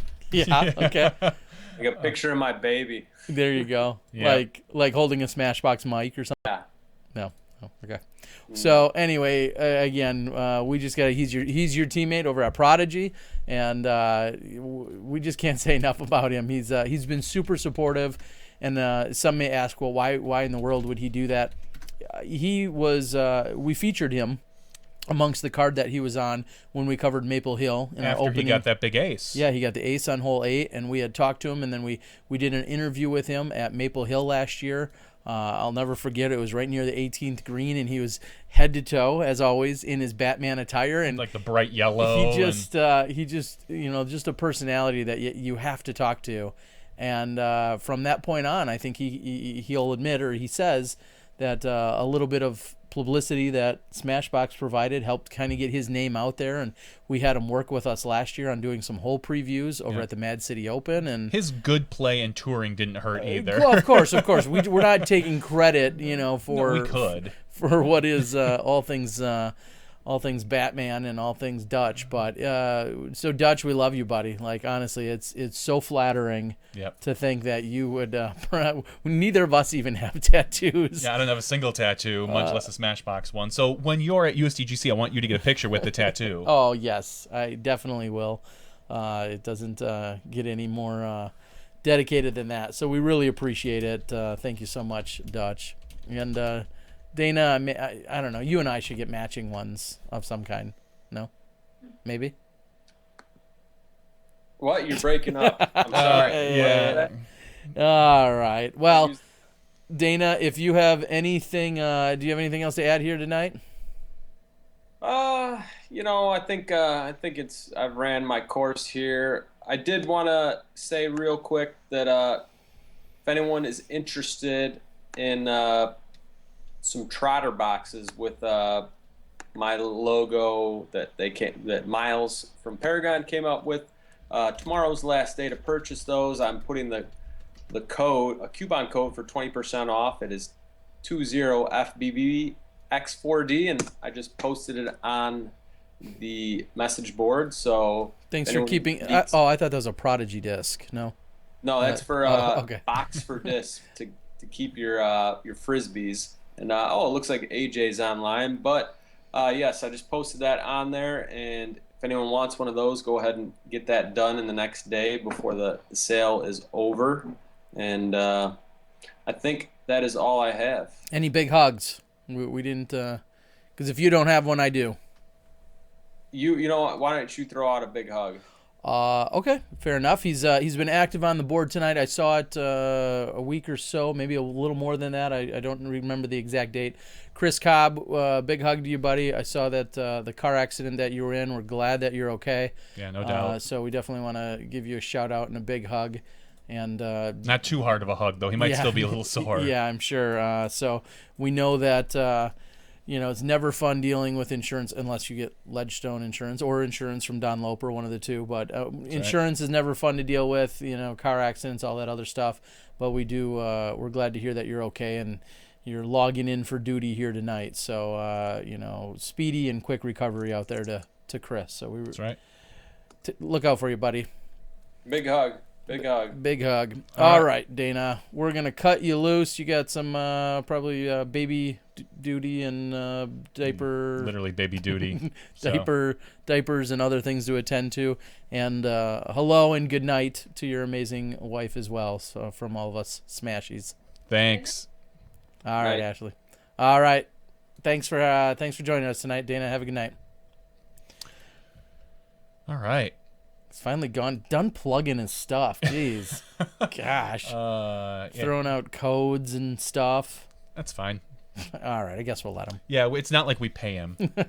Oh, yeah, that's right. Dana, break that illusion that we pay all of our guests. Yeah, and as many of you know, Dana does have some Smashbox Big Hug discs, and he does have those available, so if you need to reach out to him or want to reach out to him for that, you can.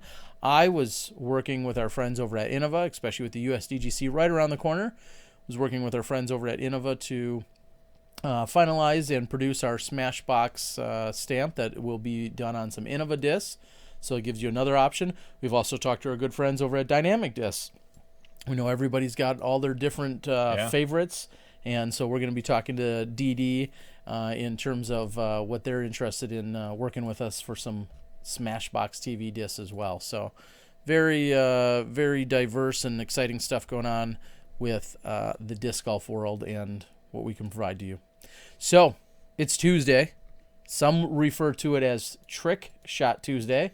They do. It depends if you have any tricks to turn. I don't know. I don't know why anyone would call it that. But I think we can move right into our good friend of the of the show and overall entertainer, and I think everyone unanimously agrees at this point that this is his single best shot to date. We've got to give credit to our pal Madison Walker, who I know was doing the filming here today. I had a quick conversation with her, and I know she was out there in less than ideal conditions. Paige Pierce also said it was like 60 degrees and rainy and not a lot of fun, but Madison captured the shot, and without further ado, we've got Simon Lizotte, Trick Shot Tuesday. There's only one thing missing.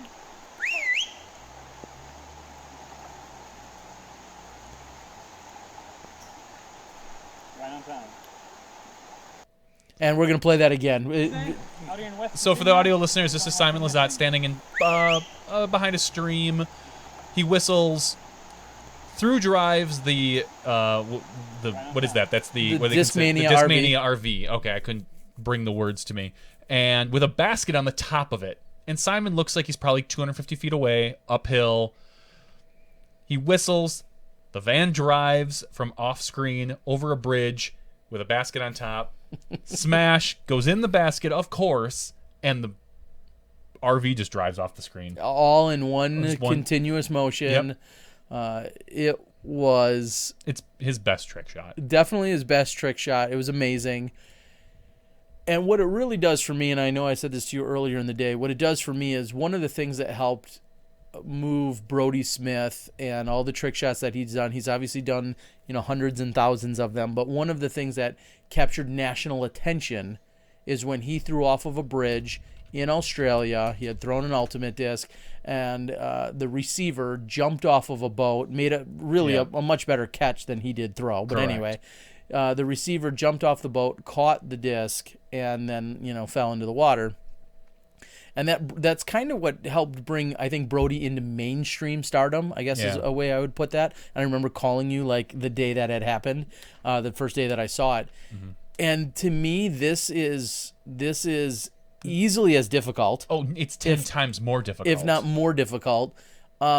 He's throwing to one station. He has an exact point to hit. Yep. At least like with the Brody Smith one, somebody threw it. Somebody within 20 to 30 feet. Yeah, somebody could make a phenomenal catch. You can adjust on the fly on the boat depending on with the wind and where it's going. This, whoever's driving, and I don't know who it is because we know Avery is in New York, so I know it's not Avery. It's Eric. It's Eric. I'm sure it's Eric. Yeah. Okay, so Eric's driving. Do you think Eric just says, "All right, I'm going to drive 15 miles an hour," or do you think Eric sees it maybe like, "All right, I'm going to speed up just a hair"? No, there's no way. I mean, you can't adjust for that. I don't think you can, especially you can't see it. It's on top of the RV, so you have no clue if speeding up is going to be the right move. So you just drive. Exactly, and he's driving an RV. Yeah. I guess it'd be different. It was not Josh Anton driving the No, RV. It was. I think with him. With a little car, some other vehicle, I think like you could give or take a little bit more. But you're talking about this big full-size RV. Yep. There's only so much, fluctuation you're going to really be able to give it. You could floor that thing, and it might take, 30 seconds to get up to 60 miles an hour.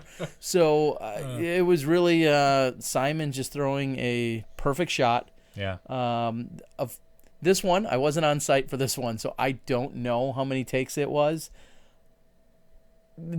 He's talented, but even the most talented players in the world, this is just more of a timing thing than anything. I don't know if how you can. I mean, there's so many moving parts to it, and it was amazing. So Simon, I know we gave you a hard time a few weeks ago, saying your bass drop was I think I said less than impressive, and you called me out on it. But this one, everyone agrees this is your best work to date. And hands down. And I like that he's doing it on Tuesdays. yeah, He listened to us. Yeah, we kind of gave him a hard time and said, if you release a trick shot on Wednesday, we have to kind of wait till the whole next week to talk about it. So we Trick Shot Tuesday has a much better ring than Of Trick course. Shot maybe Wednesday. yeah, or yeah, along with Step Inside the Smash Box. I mean, it's there for the taking. So amazing shot, Simon. I think I did see that Paige Pierce was a little bit more descriptive when she was talking about it. She had recently posted it to her page. Paige posted to her page, saying she witnessed it firsthand, and let me tell you, it is not easy. I tried it and slipped and fell, then tried again and almost got halfway to the bridge. Plus, the water was probably 60 degrees and up to his shins. Not to mention the rain was intense and made it so hard to grip a disc. So he was actually physically standing in the water, according to what Paige had described. So it really has to put a smile on your face and make you laugh. And the people that are talking about it online, I don't effing believe it, and that's amazing, and congrats, and all this other things. It was just really. Yeah, I have to agree with some of these people. If Simon's going to make a regular of this, he needs to upgrade his camera equipment. Well, here's the funny part. I got the inside scoop. They were using. First of all, it was shot directly on Instagram, Sure. I believe, but they were using Madison Walker's phone. Sure. And she told me it's because she had the waterproof case on her phone. Oh. So Simon actually had logged into her phone, into his Instagram on her phone. Yeah. And they were using her phone for it. So especially if it's kind of rainy. Yeah, that's exactly. And yeah. probably nobody wanted to drop it, or if it did get dropped or whatever. So Okay. so there was some forethought into that part of it. But yeah, they actually were using Madison's phone. So Madison, huge props to you. Great shout out. Sometimes the filming, the person filming doesn't get the credit, and whatever. We had a funny conversation, but nice job, Madison, on filming that and sticking it out, because not an easy task. And Jesse out on the board had said, "Is there any chance this is computer trickery?" And I'll just say no. Zero. There's no trickery.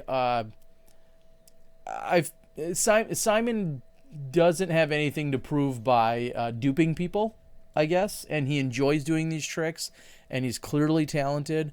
So no, there's no chance of that at all in terms of any camera trickery, so to speak. Just probably a lot of takes, and I didn't get an answer on the amount of takes this time. Did you ask, or did they? I did ask. Madison told me one. I said, Madison, don't F with me. I'm smarter than that. And she said, okay, too. And then I kind of dropped it from there. But sure, I don't care if it took him 1,000. No, that's hard work. That's hard work, and a lot of gas. Yeah, a lot of gas backing the RV up. That's getting 8 miles to the gallon, or having to drive around some. Yeah. And making sure, that there was no one else on the bridge, and then retrieve. Here's what I was thinking: disc retrieval. Yeah. Well, someone said the disc might just come right back to you with the stream. Well, I don't want to be, one of our best players in the world digging around in a stream, and when it's that cold out, digging around in a stream waiting for his frisbees to come back to him. What else does he have to do? I guess. So anyway, very cool. That's awesome. Hopefully everybody out there has seen this, whether it's on ours or any of the Instagrams or reposting. You're going to see this one quite a bit. It was truly amazing. So nice job. Anyway, what else do we got? Anything else on the agenda here, Johnny V? We don't. Oh, really? Yeah. Oh, I thought I might, but maybe not. I don't know. It's not in my agenda. Okay. I had other thoughts or ideas, but I don't remember where they all went. Next week, we should discuss. Let's just iron this out on the air. Why not? We do have to discuss podcast specifics for next week. You will be in South Carolina or maybe North Carolina. Yeah, one of the two. Right on the border there. So we'll have to get that figured out. And yeah. So next week, Tuesday night, the USDGC players meeting should be taking place. They have a players meeting. It's been in a number of really cool places over there. It's been at kind of a banquet hall for the last few years. We've also been inside the stadium right there at the Rock Hill at Winthrop University, the Eagles. So it's been inside the actual basketball stadium that you see them play around on holes, 14 and 11 and other ones, or 12. and 14. So it's been inside there. I want to say 1 year it was in a more of a theater type setting, from what I recall. So anyway, it's been in a number of places. That'll be taking place, and hopefully I can get out of there in time. It's going to be 10 o'clock. Yeah, it'll be 10 o'clock that time. So it'll be 10 o'clock on the East Coast by the time we're supposed to go live with our show. So I should have no problem getting out of the meeting and getting to wherever we need by 10 Sure. o'clock. I don't even know. It's probably at like 6:30 or 7, the actual meeting. And, yeah, should be, Could be. we'll see. Maybe we'll have some special guests. Maybe not. Probably I don't not. know. Anything's possible. Like, we'll just have to figure out where we're Yeah, broadcasting from. it depends on where the pros are and where we're broadcasting from at that particular night. So. And I'll give everyone a few updates. We got some great questions coming in off the board in terms of, as of right now, my plan personally is I'll be getting into town Saturday along with one of our cameramen. But on Sunday, my plan right now is to go out and cover the final round of the U.S. Amateur Doubles taking place. They're going to be doing some kind of a tiered tee time start, and Sure. so I'd like to catch up with the last group to go out, and that's teeing off. So that's the U.S. Amateur Doubles. I believe they're playing Friday, Saturday, and of course Sunday. I don't know if they're playing how many rounds they're playing in the first 2 days, if it's just one round a day or if it's more. But I will be following that final card, and I'm hoping the winner comes out of the final card as opposed to another group. But anything's possible. Anything's possible. So It's the risk you run. if you see me out there, say hi or stop by or whatever. But I will be doing that on Sunday.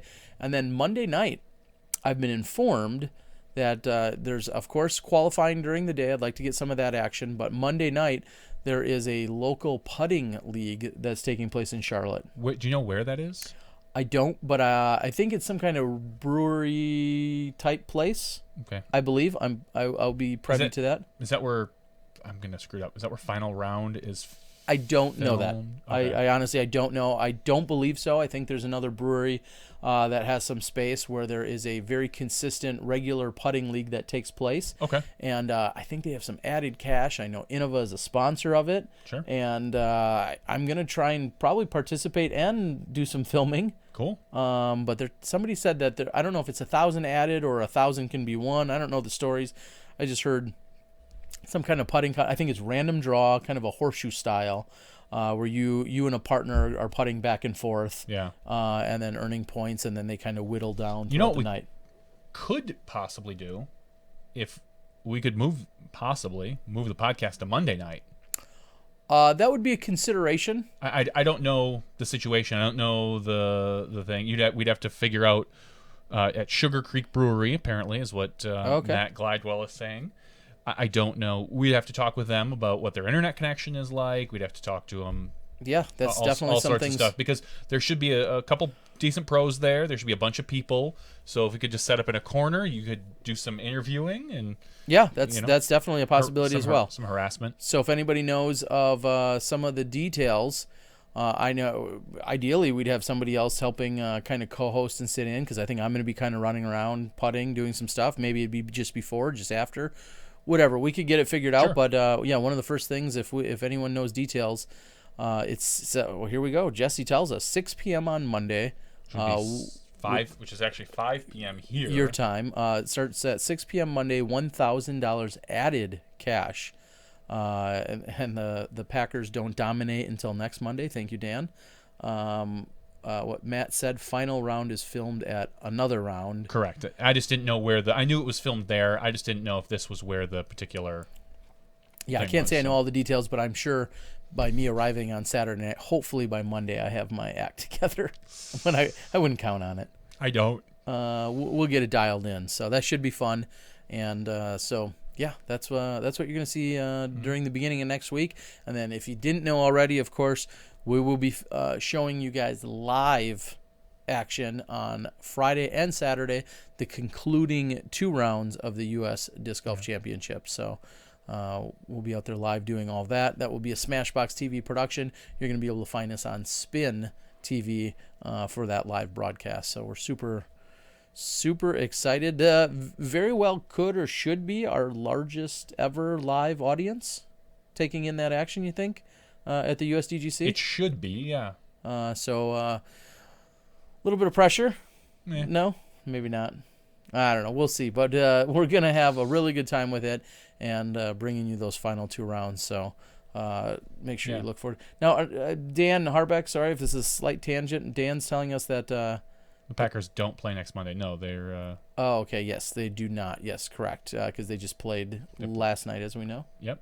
And they won. They did very well. Good job, Green Bay Packers. Yep. So, yeah, you need to look into that. Look into the bar. More work for me. Yeah, that's... Contact somebody. Call them. So...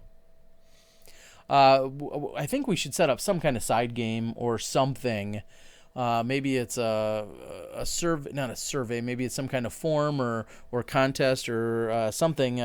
People submitting winning player and or winning scores. Nah, I don't. None of that. Go ahead. Yeah, you don't want to do any work. I have know. no interest in doing anything like that. All right, I know. You can't. Because you think about it. Let's say we get 200 entries. Okay. How many of them are going to be Paul? I'm sure 75%? some. We have to have some kind of fun little tiebreaker. There's only so many scores. Well, maybe score isn't the tiebreaker. What color pants is Cam? Yeah, I was just going to say what color shoes he wore that day. You need to pick ahead of time the color shoes he wins or he's wearing when he wins. Or we can leave that up to other people doing the fantasy all stuff. right. We will see. Final Round Radio is presenting it, FYI. Okay. So maybe if we don't want to step on any shoes, For the USD. Spin TV or Spin's YouTube channel. it will be. You can probably get to it from spintv.com. My assumption is if you go there that it will direct you, but it will be on Spin's YouTube channel. It'll be very similar to what you've seen from what we do, just on another channel. Mm-hmm. So. Final Round Radio is presenting it. I'm not sure exactly what they're presenting, the putting league or whatever it is, but we'll make sure to get all those correct accolades and props out there. I know that Innova also has some tie-in together with it as well. And one of the exciting things that we're seeing, this is actually kind of the first time we're working this intimately with Innova in terms of Smashbox TV. Yeah. They've supported me in playing and vlogging a number of times throughout previous years, but in terms of live Smashbox TV, here we are a year and a half in, and coming under the Innova umbrella and Spin and working with Jamie Thomas, who we talked with last week, it's definitely pretty exciting, and we want everyone to know that we're more than willing and anxious to work with people that want to work with us. Sure. So very exciting. There has been some rumors and some conversation out there about next year's tour. I know that the PDGA is diligently hammering away on what will be national tours.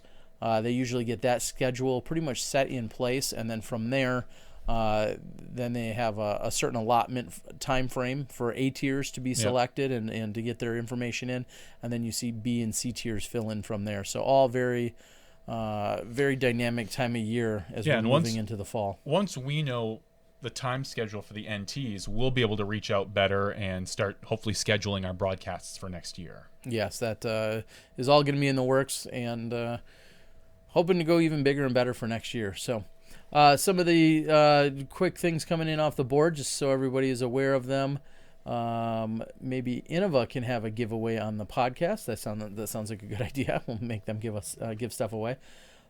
Video footage. Looking forward to being at work and tuning in.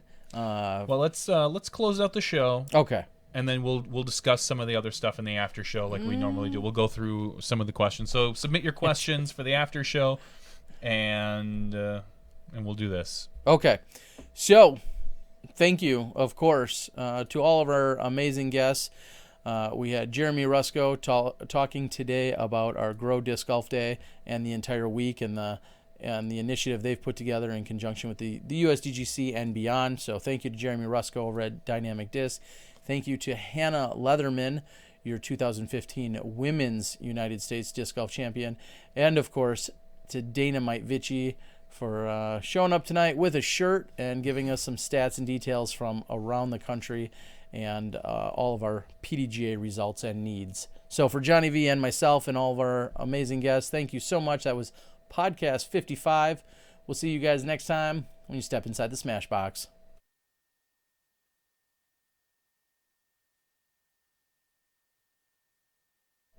That's a very long pause. It is. It's You gonna. cut me off early. I don't think my last X on Smash Box was fully out. Don't care. Just saying. Hey. They're gonna Anyway, they're gonna wonder. cut the audio so it's easier for me to find. I understand why you did it. I know. It was just early. Yep. Too early. Too early. All right, ladies and gentlemen, we're gonna have a brief after show here for you guys tonight. I guess is the plan. Let's talk USDGC about outside the lead card. Who are you looking forward to watching play, Tear Bear? Outside the lead card, who I mean, there's so many storylines, and especially with me being there for so many years now, I've seen everybody crowned champion at this event, I think, at one time or another, except for the year DOS won. That was the one year I didn't go. Otherwise, I've seen almost every other person crowned champion at one time. And it's amazing. Schustrick has just owned this tournament and this course, and no matter what's been thrown at him, he's been right there. And then 2 years ago, Steve Brinster put himself in position and then capped it off, and he held on, and against some charging competitors.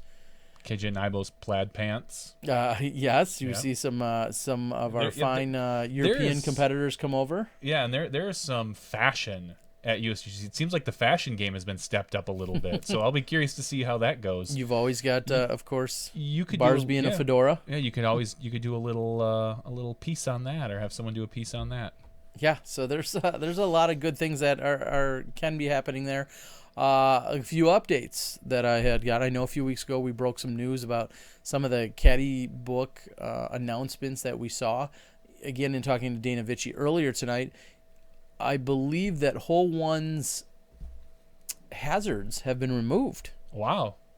Macbeth aced it this morning. Yeah, first throw of the day.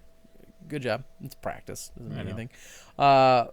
Which would have been a bad shot, by the way. Because if that misses left or right by 1 foot, you're skipping 50 deep. Yeah, maybe not that far, but well, it could have been. It could have been wet out this morning. Again, it obviously depends on how. But yeah, I mean, you're at least 30. Yeah, at least 30 deep on that slight downhill.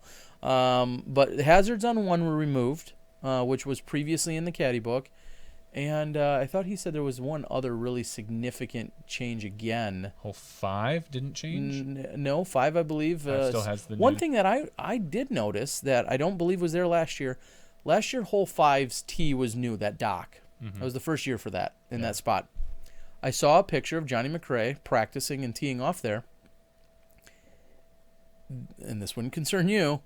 It's got a railing on it now. In front of it? In front of it. I think fully, as a dock, it's got a full railing on the fronts and the sides of it. Maybe legally they have to. They probably do, but my point being, that doesn't help short guys like me. No. And I don't know if it'll impact them. Everybody's a little bit different sized, but I doubt it will impact anybody, because odds are what you're doing from there is you're laying up to a position. So you're probably either throwing. I don't know if you can really. I don't know if you can get a hyzer bomb. Yeah, you can. So a hyzer is not going to hit that railing, because the railing is what, 10 feet, maybe not quite 10 feet, 5 to 10 feet in front of the end of the tee pad. And then you can always back off. You can always back off the tee, so to speak. I don't think it's going to affect anybody. The only way it would be is if you were trying to maybe really press one and throw more of a flex shot, low, straight, have it turn over. Most people are probably going to throw maybe a big Annie S to land on it, or a big hyzer. Well, it was something that I noticed that this year it does have it does have a railing in the front of it. So I don't think that should mean anything, but something to make note of. One of the notes that Dana had mentioned in the caddy book, it says that hole 8 will not be moving. Hole 8 has a shorter and a longer pin, and he wasn't sure as to which one it was off the top of his head. I know we could look it up, but the hole 8's not moving throughout the weekend, so I thought that was interesting. It's usually gone, short, long, short, long. So that's something that will be new. Okay. Hole 17 has two pins that. He said hole 16 has a new pin. Okay, 16. Oh yeah, 16. And it's longer, and slightly right, and closer to the road. Okay. And I'm guessing that will go short, long, short, long. That is very interesting. Yeah. I mean, because Add another right, I don't 40 want feet I don't to want to it. say it's an easy birdie because clearly it's not an easy birdie, but they must have thought it was almost too easy Yeah, I just if wonder- they're moving that pin. So that is definitely a game changer in terms of how you're going to attack it. And I wonder if that. I know it sounds silly, but I wonder if that makes it easier. Because you used to have to kind of. Well, there used to be some trees that you'd have to get around and still get in. A lot of people would clip the branches up top. Now you might be able to take more of a bigger sky anhyzer around everything. And it's not like these guys can't reach it. So the distance isn't a big deal because you can't add enough distance to that hole to really Put it out of reach. to put it out of reach for these guys. The most you can add is, I would guess, 40 feet, 50 feet maybe. yeah. So yeah, I don't know. That's interesting. I don't necessarily think it's going to be easier, but I don't think it probably is going to make too much. I think of a you're going to difference. see scores change. I think a little bit. I definitely, like you said, it's definitely not going to get easier. The No. question is if it gets harder, how much harder is it really Yeah. going to get? Because there was always the trees that people were worried about. So it looks like it's moved. It doesn't even show as much deeper. It shows just a little bit, but it's more so around More right. more right and guarded by the tree. Yeah, because a lot of people, we're looking at the caddy guide right now, and there's a tree in the Oh. center of the fairway. Yeah, sorry. It's just it just says 5 feet further actually, so it's not at all distance. It's just more right. So It's just more right. bringing it closer to the OB to scare people. and that seems so arbitrary. Like just 5 well, feet. you're trying to bring more OB into play, and that also has a hazard. yeah, on that yeah, hole. it's different. I mean, it's 5 feet further. It's definitely more right, but Yeah, so that will be interesting. That's the first time I've seen see, and that hole played differently in a number of years now. but I'll say this: you're bringing it further away from the OB on the left, where I think more people went. Yeah, but that touchscreen the working OB for you? on the right hand side is not an OB right now. It's a hazard. So I think that's going to certainly factor in as well. So I don't know. It's something that I'll be interested to see. And they say just that. It's going to be in the A position, which I believe is the regular position. Oh, that's interesting. They're going to have it in on Wednesday it'll be in A, and then Thursday and Friday it'll be in the B, and Saturday it's back to the A position. So it's not short, long, short, long. They're going, we'll say classic, new, and then back to classic. It said that, and really interesting stats, I wish I could take credit for these, but it says that 25% of the open flight birdied that hole last year, 56% pars, 17% of people bogeyed it. So that looks like a pretty, good bell curve in terms of distribution, but Yeah. we'll see. I guess that'll be a perfect way to see is when they come out with the numbers. We'll see how people play in the B positions. I don't think it's gonna be much A different. lot of pars, though. Yeah. 56%. Yeah. So. Anyway, so some interesting changes in statistics. I think we talked about it last week, how hole 17 has a drop spot. So in theory, no one should take more than a 12. If I think I've done the math right. No one should possibly take more than a 12. Like, after 5 penalty strokes, you go to the drop spot. So if you've thrown and missed 5 times, You're at what, 10 I think you're at 10 at that point. You're throwing for 11. or 9 maybe or something like that. You miss from the drop spot on 11. Assuming you don't go OB or do anything really stupid, you should be tapping in for a 12, I believe is what you'll see. Yeah. So what I want to see, and I hope somebody films it, is Johnny McRae's first attack at 17, the first round. Yeah, there'll probably be a little bit of media hype on it, although, he's going to treat it, I'm sure he'll tell you. It's like any other hole, any other day of the week, and in fact, he, couldn't care less about attacking it, but Correct. And it still will be interesting for the world to see. It'll be interesting for the world to see. I totally agree with you. Yes, Jesse, there is a drop spot, which is an interesting term. Drop spot, not drop zone, on the green of hole number 17. Did you guys see the Scott Stokely video on his take on island holes? I did not see his take on island holes. I saw the video. I didn't watch it. I'll take that. I saw the video. Honestly, didn't bother to watch it. It didn't interest me Okay. because it looked like the subject kind of said they're okay sometimes, not others. Okay. Our friend Dan Harbeck says Macbeth has been putting a lot of time, or putting in whatever, a lot of the time. And either way you meant to say it. That means he's the favorite. No. I mean, he's the favorite just because he's Paul Macbeth. Yeah, and But- his 1050 rating and all that other stuff. But him practicing out there more than anybody else, I don't think it's going to make that much of a difference. He's definitely prepared. I guess there's no doubt about that. Yep. Phoenix asks if I've been working on throwing the word pull hold into this last major tourney commentary. Pull hold. He got pull hold? I don't know. It doesn't flow off the tongue. I feel like I could work a lot of words into a broadcast if I had to, but pull hold. He got pull hold. Yeah.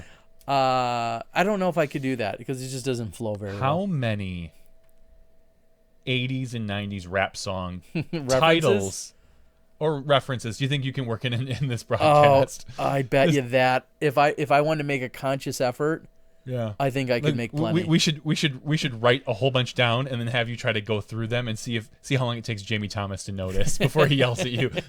Okay, Miller, you need to stop that. It really takes 2 shots to get that one here. Yeah, exactly. It takes 2 to make a thing go right. Yep. Whoomp, there it is. Yep. We could come up with that would be a pretty fun game to play. Or to see how many people could tally them up, write them down and tally them up for themselves. Oh yeah, we have a list and then we run the contest to see who can name them all. Exactly. See if anyone missed any. Stokely's video was good. 17 brought McCrae to his knees. Yes, it did. There's no doubt about that. Barry is the favorite. That's certain. Barry could win. I've got no. It wouldn't surprise. Exactly. I don't think there's anyone in the world that would be shocked by that if Barry were to win. There's no shock there whatsoever. Probably one of the first times he says, "I like big putts and I cannot lie." Yeah. The problem with our 80s and 90s references is obviously there's a certain demographic that would get them, and other people that just think I'm talking dumber than normal. Yeah. But I was thinking of maybe another event will do that. Yeah.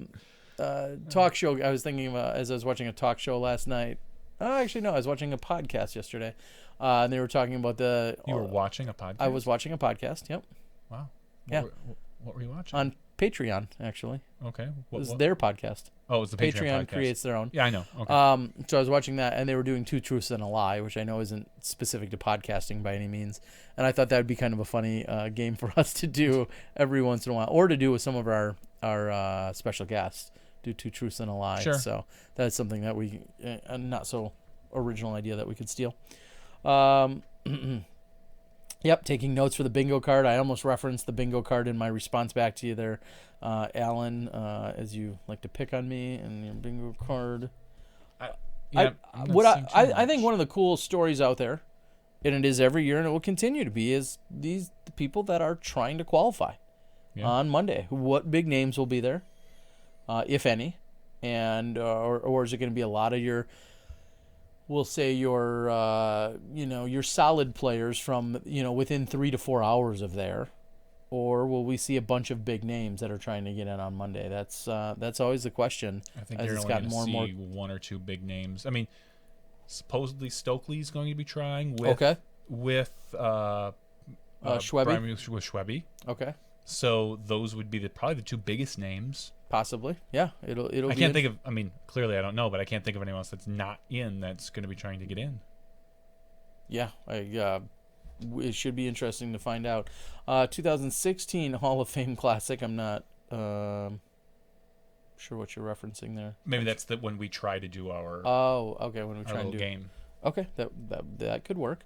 The Hog will be there. Hog, I don't think we've met. Please come up, obviously, and introduce yourself. Maybe we have. I apologize if we have, and I don't recall. But I get a lot of people that I'm sitting here thinking of old songs that you can use, like a 50-foot putt. Like it comes up short. Like, you had to push it to get that one in. Yeah. That was a supersonic shot. Now, would it have to be rap, R&B, hip hop, or No. I mean, I could go into hair bands or You could go into hair Elton bands. John or I just know where your wheelhouse is. yeah, or maybe some Phil Collins. You know, I could Yeah. definitely. I wish it would rain down. Birdies. Yeah, there's all sorts of ways we could go with that. Oh yeah, Double G might be trying to qualify. And Double G's, he's a. We don't really have a story for sure on him, other than we had talked last week. We talked about now he is sponsored. Yeah, His new he's got a new sponsor. sponsorship, but I don't know if we know the full story as to if he's been out. I don't personally know if he's been out practicing frequently, or if he's just going to kind of show up and he's been giving a light practice, or if he's been training hard. Or I can't say that I know the full story there. Paige is going to give it a shot.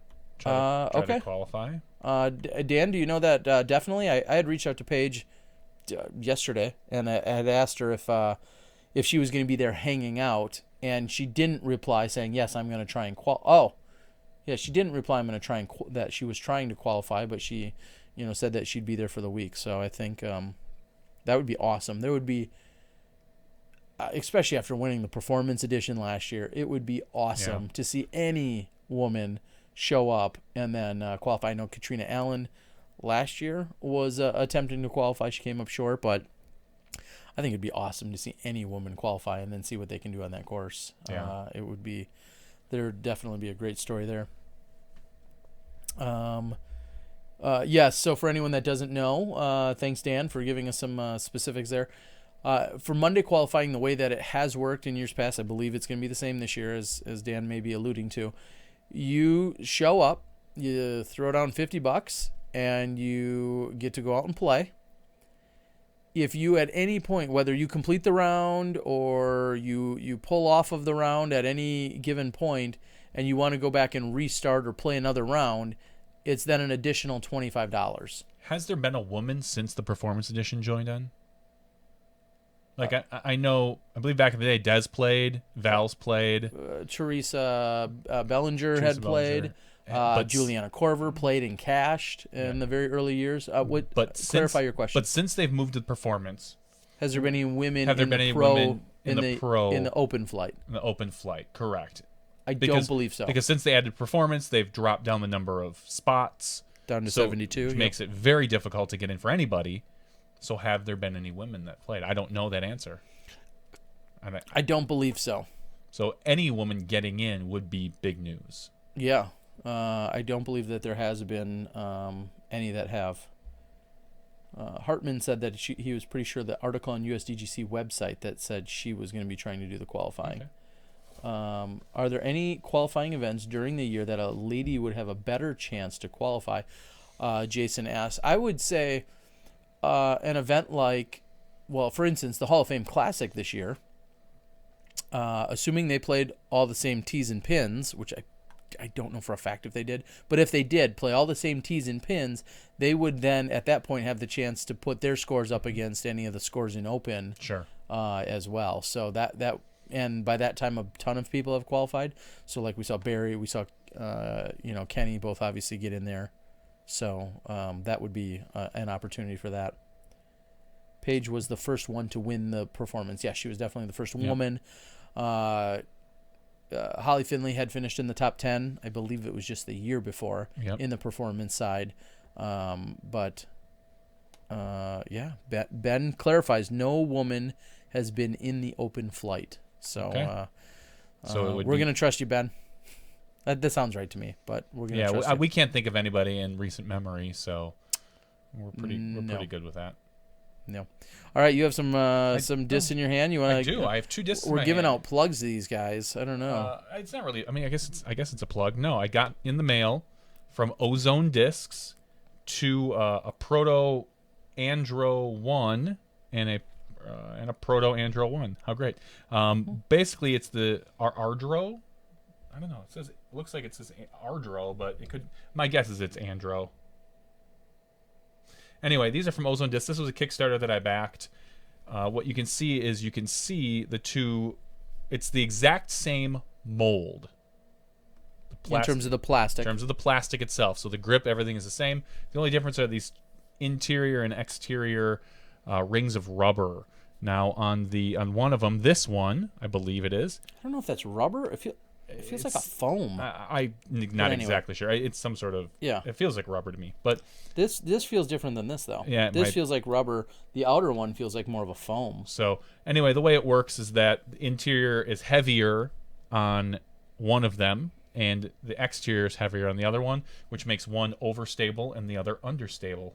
And I've got two of them. I don't know if I'm actually ever going to throw them. I did hear that they were going to send out new ones to some people because they had tested them, and then when they went to production, they slightly changed the plastic. And in really cold weather, they said they shatter. So they're having some issues with that. I don't know if, again, I don't think I'll ever throw them. It feels all right. It feels like fine. The lip is kind of thin. It's not like a really deep lip. So Yeah, I think of like a diamond or a leopard or something like that. It's got a pretty small rim to it. Sure. Yeah. Okay. So yeah, this one clearly feels And heavier. you said PDGA approved. Fairly certain these are PDG approved. And I guess, they should be about the same weight. Is that right? 173, 174, but one feels significantly heavier just because of the weight distribution. So maybe I'll go out in the field and throw someday with one of them, but I just thought it was kind of interesting, so I grabbed it. Okay. So a couple other quick questions on the board. And first of all, it says KJO0925. That's not KJ Nibo, is it? Because if it is KJ and you're on Skype, we need to get you in on our after show and have you chime in with us. I don't know if you're already over here from Norway. I don't think so. But either way, however it is, if you have access to Skype and it's really KJ Nibo, we need to make sure that we can get you here He says, on do the you show. think they should change events, or the major events should change the course from year to year? I don't mind tweaking here and there. I'll say this, USDGC, I don't think it necessarily needed any changes as far as the course goes, but there's always ways to make it harder, to move things, to change it, to keep it fresh, so to speak. But And some are minor, some are major. yeah. So apologize. It's not KJ Nibo. Then we don't want to talk to you. No, I'm just kidding. I apologize. Someone makes a point that it might be easier for the women to qualify at the Memorial just based on the course. Yeah. Because at Fountain, you could go out and any woman could go out and light it up. Sure. The challenge with the Memorial, though, specifically, is it's the first NT of the year. No one has, well, I can't say no one, but very few people have exemptions. So Correct. you would Yeah, they would that's what I have mean. to take top 5 in order to. Yeah, and so they could compare their scores against the men's scores, but yeah, no one's qualified hardly at that point except for the top 10 from the previous year. So they would have to shoot some really, really good scores. Not that they couldn't, but they'd have to shoot exceptionally well because that pro field is so deep at that first national tour event of the year. So to clarify, no, it's the USDGC is not a men's only tournament. It's just it's very, very challenging to qualify for it, whether you're a man or a woman. Yeah. And so yeah, it is definitely not a men's only tournament in that sense. Through the open division, no, it's for people who qualify through the open division, whether it's a woman or a man. Yeah, and I mean that's another way to look at it. Always women can obviously play in the open division anytime they want, but as I said, at events where men and women or masters and grandmasters, as long as they're all playing, any of those particular divisions are playing the same layout as the open field, then that makes them eligible to qualify for that event. And that doesn't always happen because you could go out to a place like They could have one tee that's different. one tee out of 54 holes at the Memorial could be different, and therefore making that who's ever playing that one different tee from open, making that no longer eligible. So, Mama said putt that out. I do like that. That was one of my very early tapes. No, I think it has to You be. have to say the actual. It has to be the Yeah, I couldn't actual- make a play on it. I have to say the actual The actual verbatim. verbatim, yeah. Yeah, It no, has- and rather than saying, I would be more likely to say Mama said knock that out than I would say Mama said putt that out. Yeah. I'd be more likely to say Mama said knock you out. Yep. with a little LL Cool J. I would not have a problem with that. Nothing but a G thing. That would be easy to incorporate if double G's out there. That would be. I mean, that would be super easy to incorporate. That's for sure. There is just one open division at the USDGC. That is correct. There is the open flight, as they call it. And then the performance flight. Which Dana has so eloquently abbreviated to call it the perf. Perf. So if you hear us or anyone at any point referring to people as perfs, that is short for a performance edition competitor. And all credit to Dynamite for naming some of his good friends last year and calling them perfs. Yeah. Totally innocent by all means, but perf is the term. Disc Golf Nerd wants to know, Goodfellas or Godfather? Have you seen either? I don't think I've seen either in their entirety, I'll probably get blasted for that alone. No. There's a lot of movies though. There's a lot of classics. If you put together, the 100 top classic movies of all time, there's plenty. I've never seen Ghost in its entirety. Really? Just to name one, yeah. Yeah. So, what do you think is the Goodfellas, by the way. What would you say is the biggest movie that not biggest, the most classic movie you haven't seen? I've never seen Jurassic Park. Wow. Just to throw out another one. Classic movie that you haven't seen that you feel like, oh God, yeah, I really should have probably seen this. There's two of them. Gone with the Wind, which I've never seen. I've never seen, and Citizen Kane. Yep, never seen. So. I mean, I know the big twist at the end of Citizen Kane, but... Dude, spoiler alert, don't tell me. I know, the movie's like 60 years old. So... Yeah, no, there's definitely... there's a ton of... Man, I kind of actually laugh at myself. If I looked at the top movies out there that I've never seen, I'd like to go back and think someday maybe I will, but... Not KJ Naibo says he's never seen Star Wars, so... I've seen all of the Star Wars. I couldn't tell you one from another, by any means. Yeah. Sorry. Casablanca. Yeah, I was gonna say I pulled up AFI's 100 movies in 100 years, and there's a lot of them I know I haven't seen. Mm-hmm. Oh look, this number 1, number 2 are both the one I mentioned. I didn't mention Casablanca. I mentioned Citizen Kane and Gone with the Wind. So 2 out of the top 4. I've seen The Godfather. I haven't seen Gone with the Wind or Citizen Kane or Casablanca. Lawrence of Arabia I've never seen. Obviously I've seen Wizard of Oz. I've seen most of The Graduate. It's funny when we say though, obviously we've seen. Yep. Never seen On the Waterfront. Have seen Schindler's List. Yep. Did you see Schindler's List in grade school? Was it like in a no? I saw it during like English class. Yeah. Well, history class. It wasn't. It was middle school for us. But whatever. Whatever it was. Yeah. So I don't know. There's a lot of them on there. A lot of the classics, like the old 50s and 60s ones, I haven't seen. Sure. Probably most of them since the 70s and 80s, I have seen. So I'm trying to think of the one that I haven't seen. Psycho. I guess that would be one or One Flew Over the Cuckoo's Nest. I watched that because we read the book. So. Those are 2 that I would say I'd like to see. I'm going to try and quickly look at ones I'd really want to see that I care about. Do you know what High Noon's about? No, it sounds like a Western. Yeah, I have no interest in it. Yeah, no, there's a whole bunch of others. Have you seen It's a Wonderful Life? Come on. In its entirety? I would think so. You'd think so, but... I don't know. That's kind of funny. I don't know that I have. What else do we have here? I'm just looking for ones that I care about that I have missed. I don't remember Jaws. That was released when we were... Or that was out... before we were born? Yeah, it was. Late think it was 70s? released in 76 or 77. Something like that. The Philadelphia Story. I assume it would say. It says right there. I don't know. I don't know where Jaws is on the list though. 75. Oh, okay. So I was a little off there. What's one of the newer ones here? 1994, Pulp Fiction. Have you seen it? I've seen it. I remember.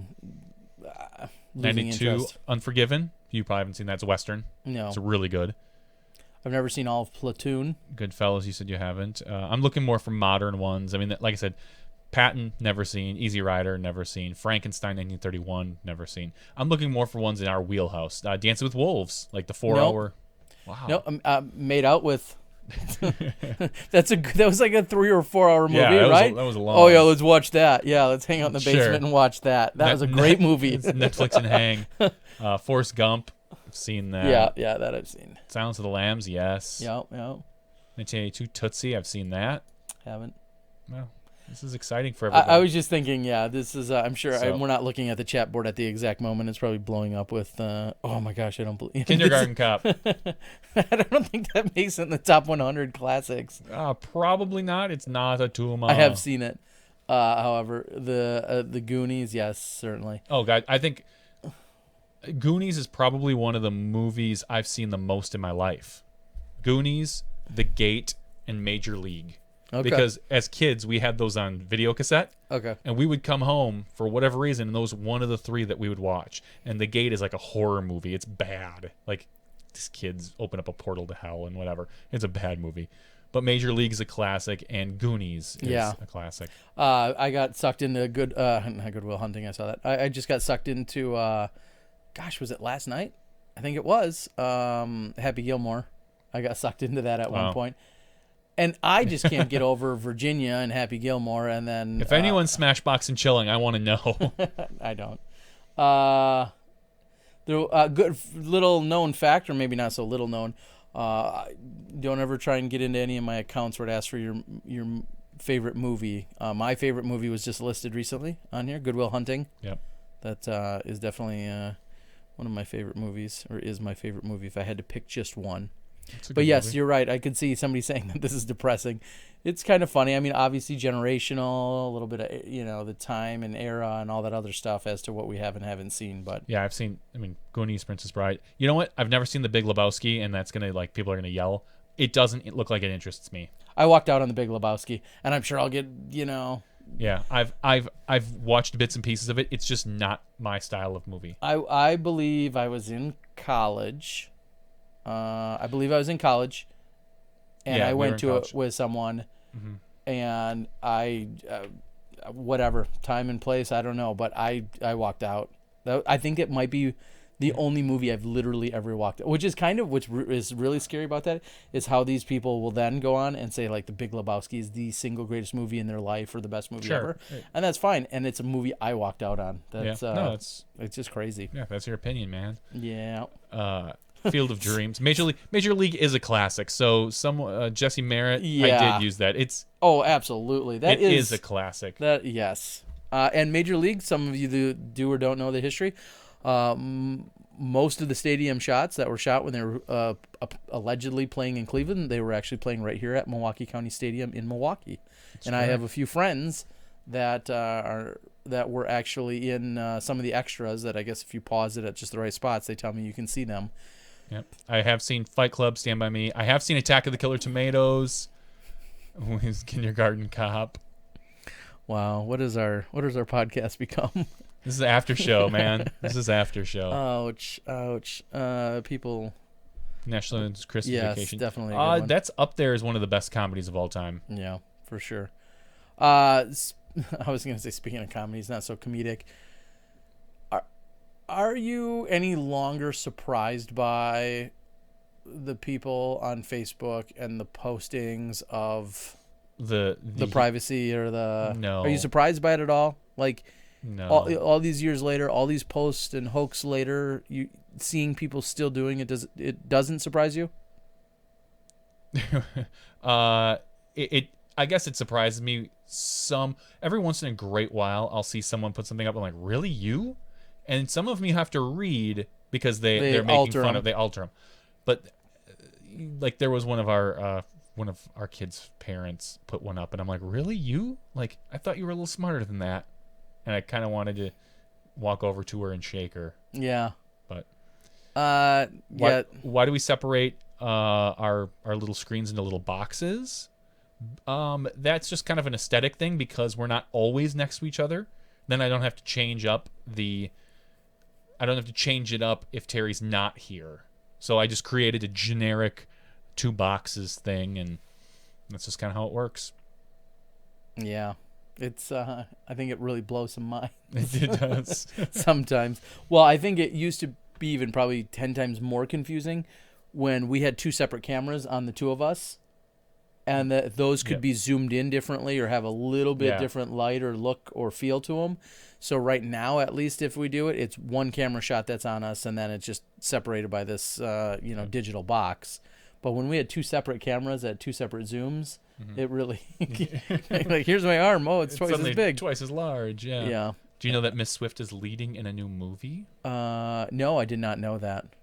Believe it or not, I mean, I'm a fan, but I'm not an avid fan. And I just like referencing her music because I know. they're usually stuck in my head thanks to my daughters. I thought about listening to her 1989. I don't think that's new. I think that's her newest one. If so, it's really old. It's not that old. What do we call an old?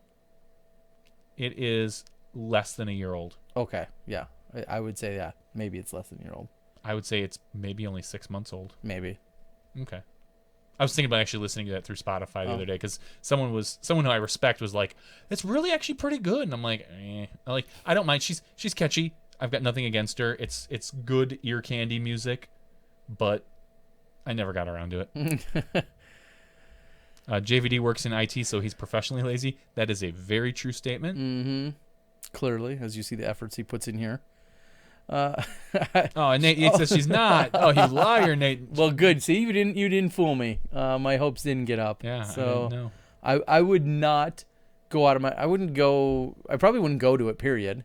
Okay, If she had a leading role. Oh, If she had a leading role in some kind of movie, I wouldn't go just for her. She does not. She doesn't get me going like that. No. Alan says that he's been shaking his head the last few days at some. I think, like you just said, what's really funny is when people you respect and think are intelligent. yeah, that they post that. Like, that's really gonna make a difference. Yeah, I think that's the one that's when it almost becomes a little disheartening. There's two of them that really, and they swing around every year. It is the privacy policy, and the Facebook's gonna charge you $5.99. Yeah, and this one kind of had both. Yeah, and I'm thinking, no, they're not. They make $1 billion without charging you. They don't need your $1 or $5. So she's it is still her touring concert, so it can't be that old.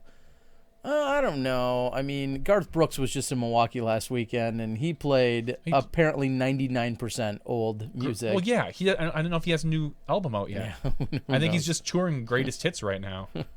When are we gonna have Smashbox's greatest hits? Once we have a hit. Oh, Hey, that would probably be a good idea. No conversation. My one joke was gonna be at least. it's just shy of a year old. October 27th, 2014. I was gonna say. I don't know if I was more pleased or not that the. And now I actually forgot if the moon stuff took over. Did you see it? Yeah, I saw that, but I was gonna say in terms of Facebook, like obviously for the last few days, it's either been the moon, or the blood red moon, or it's been, this hoax on Facebook. It's been one of the two. I don't know which I was more annoyed to see. Definitely the hoax. Sure. Yes, I went out and actually tried to shoot some video. I also tried to do a little bit of photography, which, as you can imagine, didn't go so hot. Yeah, because I don't have professional equipment. I was gonna say, well, you don't need professional. You just need a tripod. Yeah, which I'm guessing you didn't have. I had a makeshift tripod, and so I did a little bit of that, and I also did a little bit of video. And the video, what was amazing to me, and this goes with lenses and other, I don't know, things that are beyond my scope, is how I'm looking at it and what it looked like to me with my eye, and then how much different it really looked through my camcorder lens. Sure. The two almost totally different colors. And I thought that was interesting. And of course, my camcorder lens only, zooms, so much, but they look totally different. So I thought that was kind of interesting. And like a lot of people, I kind of wanted to give up on the whole photo idea because there's so many amazing photos out there. Yeah. Like, well, okay, they did a really good photo. I don't need a photo. Correct. You don't need a mediocre photo. Because I did the same thing. I went out with my I just got a brand new iPhone 6s. Gosh. Yay. Yes. And I went out I was going to see, I wonder how good my brand new camera is. And I took one picture, I looked at it, I went, nope, still can't do it. And I walked away. Yeah, not so much. Let's go up. I think we're missing some stuff on here. Before we do that, Sean Connell says a serious question. He's 5 weeks out from a registered tournament. He's an 870 rated. If I practice and prepare, I could play intermediate, but would end poorly. Or I could play rec and place well. What would you do? I would play rec. Yeah, that's where you're rated. That's where you probably belong. You're not a dominant rec. No, it's not like, You're not 899 and been rolling on 899 for you should go out, years. Practice and prepare, and then dominate the rec division one time. Unless, I mean, if you've won a couple rec, I say move up, because I think at that particular level, rec versus intermediate, yeah, I mean, no one's gonna fault you for playing one or the other, but go up, play, practice, dominate rec, and then walk away from rec field as a winner. Yeah, some say learn how to win, learn confidence, all those things. But yeah, you're 870. You belong in rec, I guess is that's not even a rip in any way. That's you belong in rec. There's nothing wrong with that. No, we didn't miss anything, by the way. Chris Cobb says play intermediate. I don't know what you're going to gain by playing intermediate. It's not like you're going to be in the rec field with other 870 rated players, and then your other alternative to that is a 910 rated player, and you're like, oh, yeah, I see. Now I see what you're doing. I see. I mean, and we're not picking on anybody, but there's not a world of difference. Correct. Play rec. And play where your rating is. Because the first thing you're going to do, what if you play out of your mind, you have the best 2 rounds of your life, you shoot, let's just say, you shoot 940 and 950 golf, and the guy that's rated 910 shoots 2 strokes better than you, the first thing probably out of your mouth is going to be, oh, bagger, I totally should have won. Like, no, play rec. Yep. That's what I say. Definitely play rec. Nice. See, I wasn't trying to rip on anybody. I was just saying how it is. Play rec. Should I stop playing rec because my highest rated round is like 740? I was thinking you mean 940? No, I think you mean 740. 740? No, I don't think you should stop playing rec. I mean, because rec is kind of the entry level. Yeah. I mean, in Illinois, Keith, where I know you're from, there might be some novice tournaments. And if there's a novice division, play novice. No, I'm all about playing where you're rating. Which is lower, novice or rec? Novice it goes novice, rec. Novice. Okay, so he's asking maybe he should play novice. So yeah, if play novice if there's people to compete against. No, if there's people to compete against a novice, the problem with novice sometimes can be, again, depending regionally where you are in the country, if you go to and there's literally 2 other guys in novice. Yeah. That might not even be fun to compete. There, or there might be 22 in rec. I mean, every area is a little different, but. Sure. I would say, if there's a novice field, play in it. There's no reason why you shouldn't. It's not like you're rated 740, Keith, and you're going to show up and you're going to play open and be like, oh, that's what I'm doing wrong. And, you're going to shoot open caliber scores. You've obviously got a little bit more work and a little more practice to do to continue to build your rating. And I don't think playing open is going to all of a sudden, you're not going to see anything in that open field that's going to change you immediately. Immediately. Nothing you couldn't see on YouTube. Yes, exactly. Paul Macbeth had just posted about an hour ago that there was no video, but a nice way to start my first day of practice for the USDGC. And he was referencing again the hole-in-one that he got at Winthrop this morning. Good for you, Paul. Eric Roadhouse who is a very distinguished and credible, knowledgeable, old school player. He is. It looks like he's suggesting that Macbeth is going to win by 13 strokes. He says a little much, but he says McRae in second, Shoestring in third, Barry Schultz fourth, Steve Rico fifth. For what that's worth, that is Eric Roadhouse's picks for the weekend.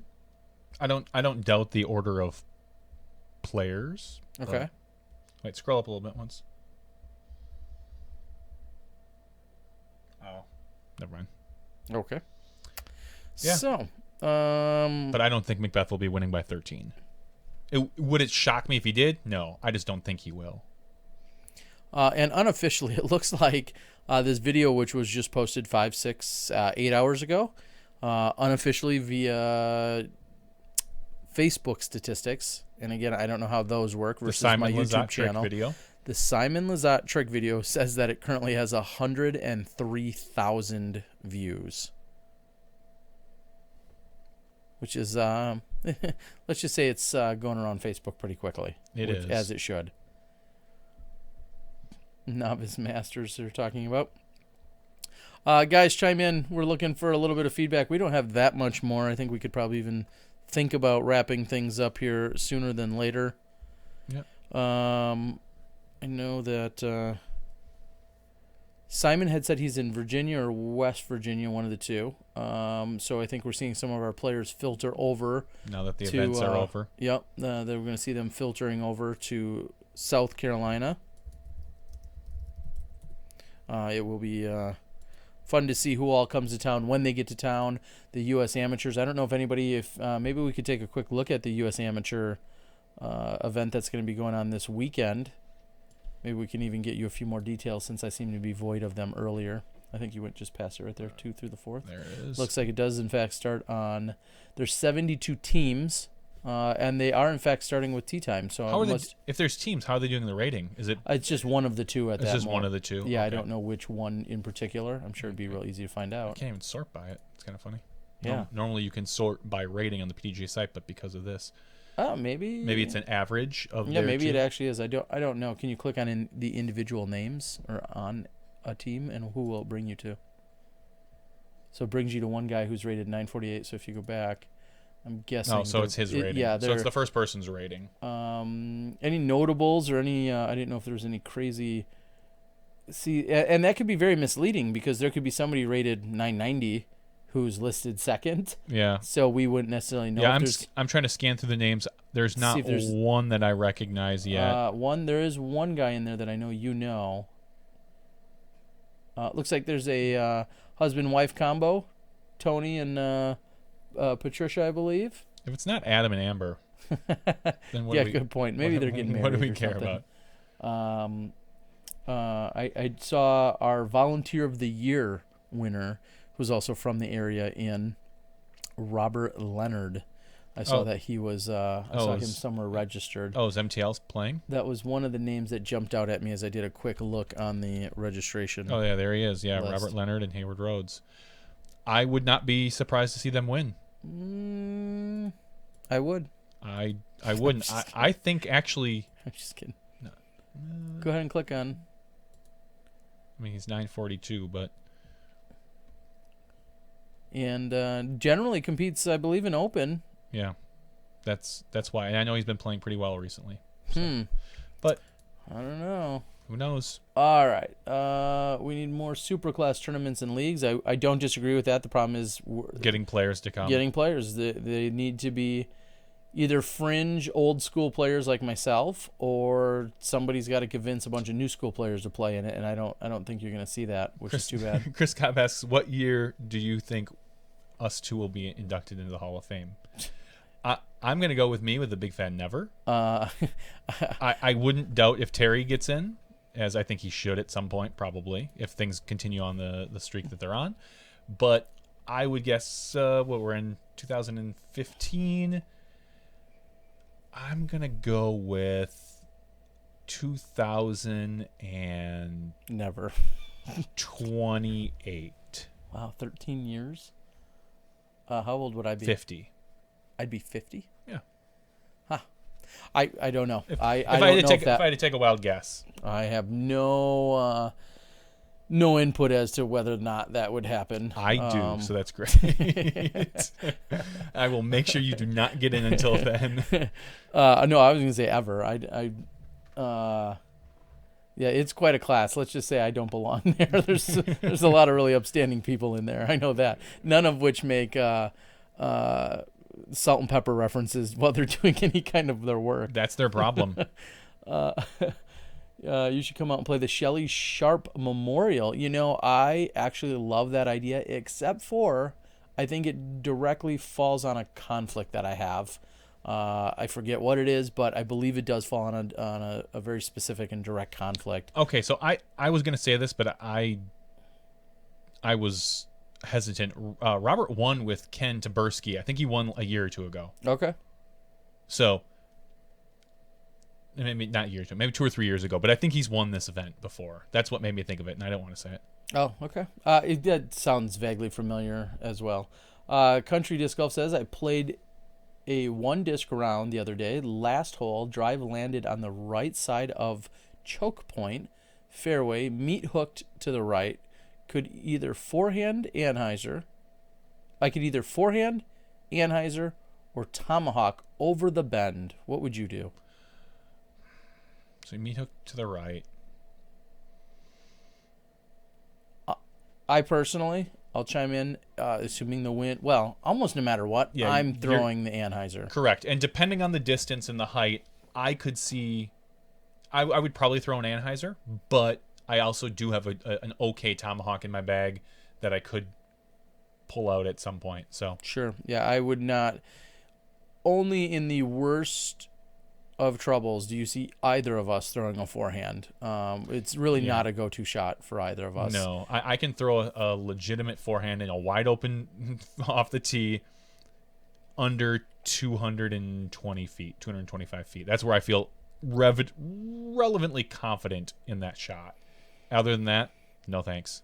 I believe AJ's dad said that AJ flies out on Thursday. That means he'd miss the first round, possibly the second. No, I'm just kidding. Okay, good. I do know for a fact. Again, me and my buddy, one of our cameramen, are flying in on Saturday, and looking forward to it. So we'll be running into AJ, I'm sure sooner than later. What about funding? When do the manufacturers start to put their funds together to support the media outlets we have within the PDGA? I'm gonna go with a big fan never. Well, I mean, not they've never, all supported in various levels Correct. for various things. But when they say put their funds together, like the various manufacturers, I don't know if he means like different manufacturers putting it all together into one. I'm going to go with never on that. But you will see individual manufacturers support individual unit efforts, like Discmania behind Spin 18's USCGC coverage. Or glass glass blown with Discraft, or glass blown with dynamic disc, Discraft with the Memorial. You'll see that more often than not, but I don't think you're going to see them really pool together and live a happy. No, and life. I think to throw out some names, Legacy's advertising budget is not that the same of Discraft, is not the same of Innova's, so Yeah. I don't think you're going to see all of the manufacturers all give a flat rate and then them just all being happy with where it gets them. And Jim says we need outside funding via advertising. You're right. I think we do. And hopefully that's something we might be working on for next year. Well, it's something we're working on. The question is, will it pan out? Correct. Yeah, we are working on it, but whether or not it will pan And even out. if we get that, we're still going to need more. So. Oh, yeah. We're just talking outside of our normal disc golf. It's not like it's going to be like, we hit the big time. Oh, yeah, we're done. We got it. We got what we need. What about legitimate old school players? I'm not sure if that's what that's in reference to. Maybe for the super class. I think they'd be great if you can get them to come out and play. I think here's what you would probably need to do. If you wanted a really big super class event, put it around the Masters event. Sure, where a lot of those guys are familiar. They're familiar with. Make it a big deal either the couple days before, couple days after, and let it be known and say, hey guys, we're gonna have this big superclass event. It's right around this time of year. You guys are gonna be out here anyway. Would you consider playing? I think you might get a couple of them, but I don't know for sure. Yeah, I think that makes perfect sense. Do you have a favorite mini you always use? Or just what's in the trunk? I do have a favorite mini. I've got a little purple metal mini, but the past 2 events, I had misplaced it, and I found it, and it was actually in my laundry room, so I must have taken it out of my pocket at some point and set it in there. Otherwise, it was just whatever was nearby. At the last event, which was our Northwoods event, I stole one of Terry's fundraiser minis, and I used that and then returned it. So, and I use a black metal mini typically. at almost every event. It's one that I've had for quite a few years, and not just because I sell them, but I've always told people, like, once you get a metal mini, you become attached to it, and that's mainly because you just paid $15 or $20 for it. You know, anytime you have a dollar mini, you're like, oh, it's just a mini. Who cares? I can get it whenever, wherever. I can replace it. I think I've had my metal mini for 12 years. Yeah. So 13 years. Once you invest, dare I say, in a metal mini, you almost always have it. It makes it a lot tougher to lose or leave behind. Because if you left it out there, you'll go grab it. Correct. You'll go back and try to find it. If you leave just a regular old mini, you're like, eh. Yeah. I like the weight of a metal mini. I agree. Like just the solid. When you set it down, you're not worried about it kind of popping off the grass at times, which some will. You pretty much set it there. It's not moving, and you're good to go. A couple of quick, not so shameless plugs. I have released, I think, 3 videos since our last podcast. I saw the Patreon come through. Yeah, I have released, I think, 3 different videos. One being a sit-down interview that I had with Scott Kesey of DGA. And, well, actually, no, I'm sorry. It's been 2. It was kind of a 3-part series in a sense. First one I had done was with Shasta Chris, talking about some DGA discs. He throws DGA primarily. Yep. And, and then we got some whole previews over at De La Viega. We've talked about that. And then over the weekend, I had released an interview that I did with Scott Kesey. And for those who don't know, because he's usually behind the scenes, Scott Kesey is the general manager at Disc Golf Association, the mothership of where disc golf started. And super great guy. He's been a good friend for a lot of years. And we just talk about like where disc golf has come from, and what he's seeing, what things are happening, some of the trends. So I'll let you watch that. And then just released today was one with Nate, the primary focus being Nate Doss. I open with, again, Scott Kesey. He tells everyone what the Steady Ed Award is, the Steady Ed Trophy Award is, about being an ambassador for the game and such. And then after he kind of explains it and talks about who's won it in the past, which takes all of a few seconds, then I immediately segue over to Nate Doss being awarded this trophy, and then Nate giving what I felt was a very, very appropriate, heartfelt acceptance speech for winning this very amazing award. So those have been released. Unfortunately, they're I think they're timeless, but they were shot back in May while I was out there on the West Coast for the West Coast Swing. And so yeah, please go out and watch those. I basic, but yet I think very informative and some really good stuff out there. So thanks to DGA, Scott Kesey, for helping with that trip, as well as thanks to Legacy Disc, who also helped as I went out there and did that, and the St. Jude event. Speaking of the St. Jude event, I watched the emerging disc sports. I watched them and their production. I'm trying to think of the word. Their production of the St. Jude event, and I enjoyed it. Good.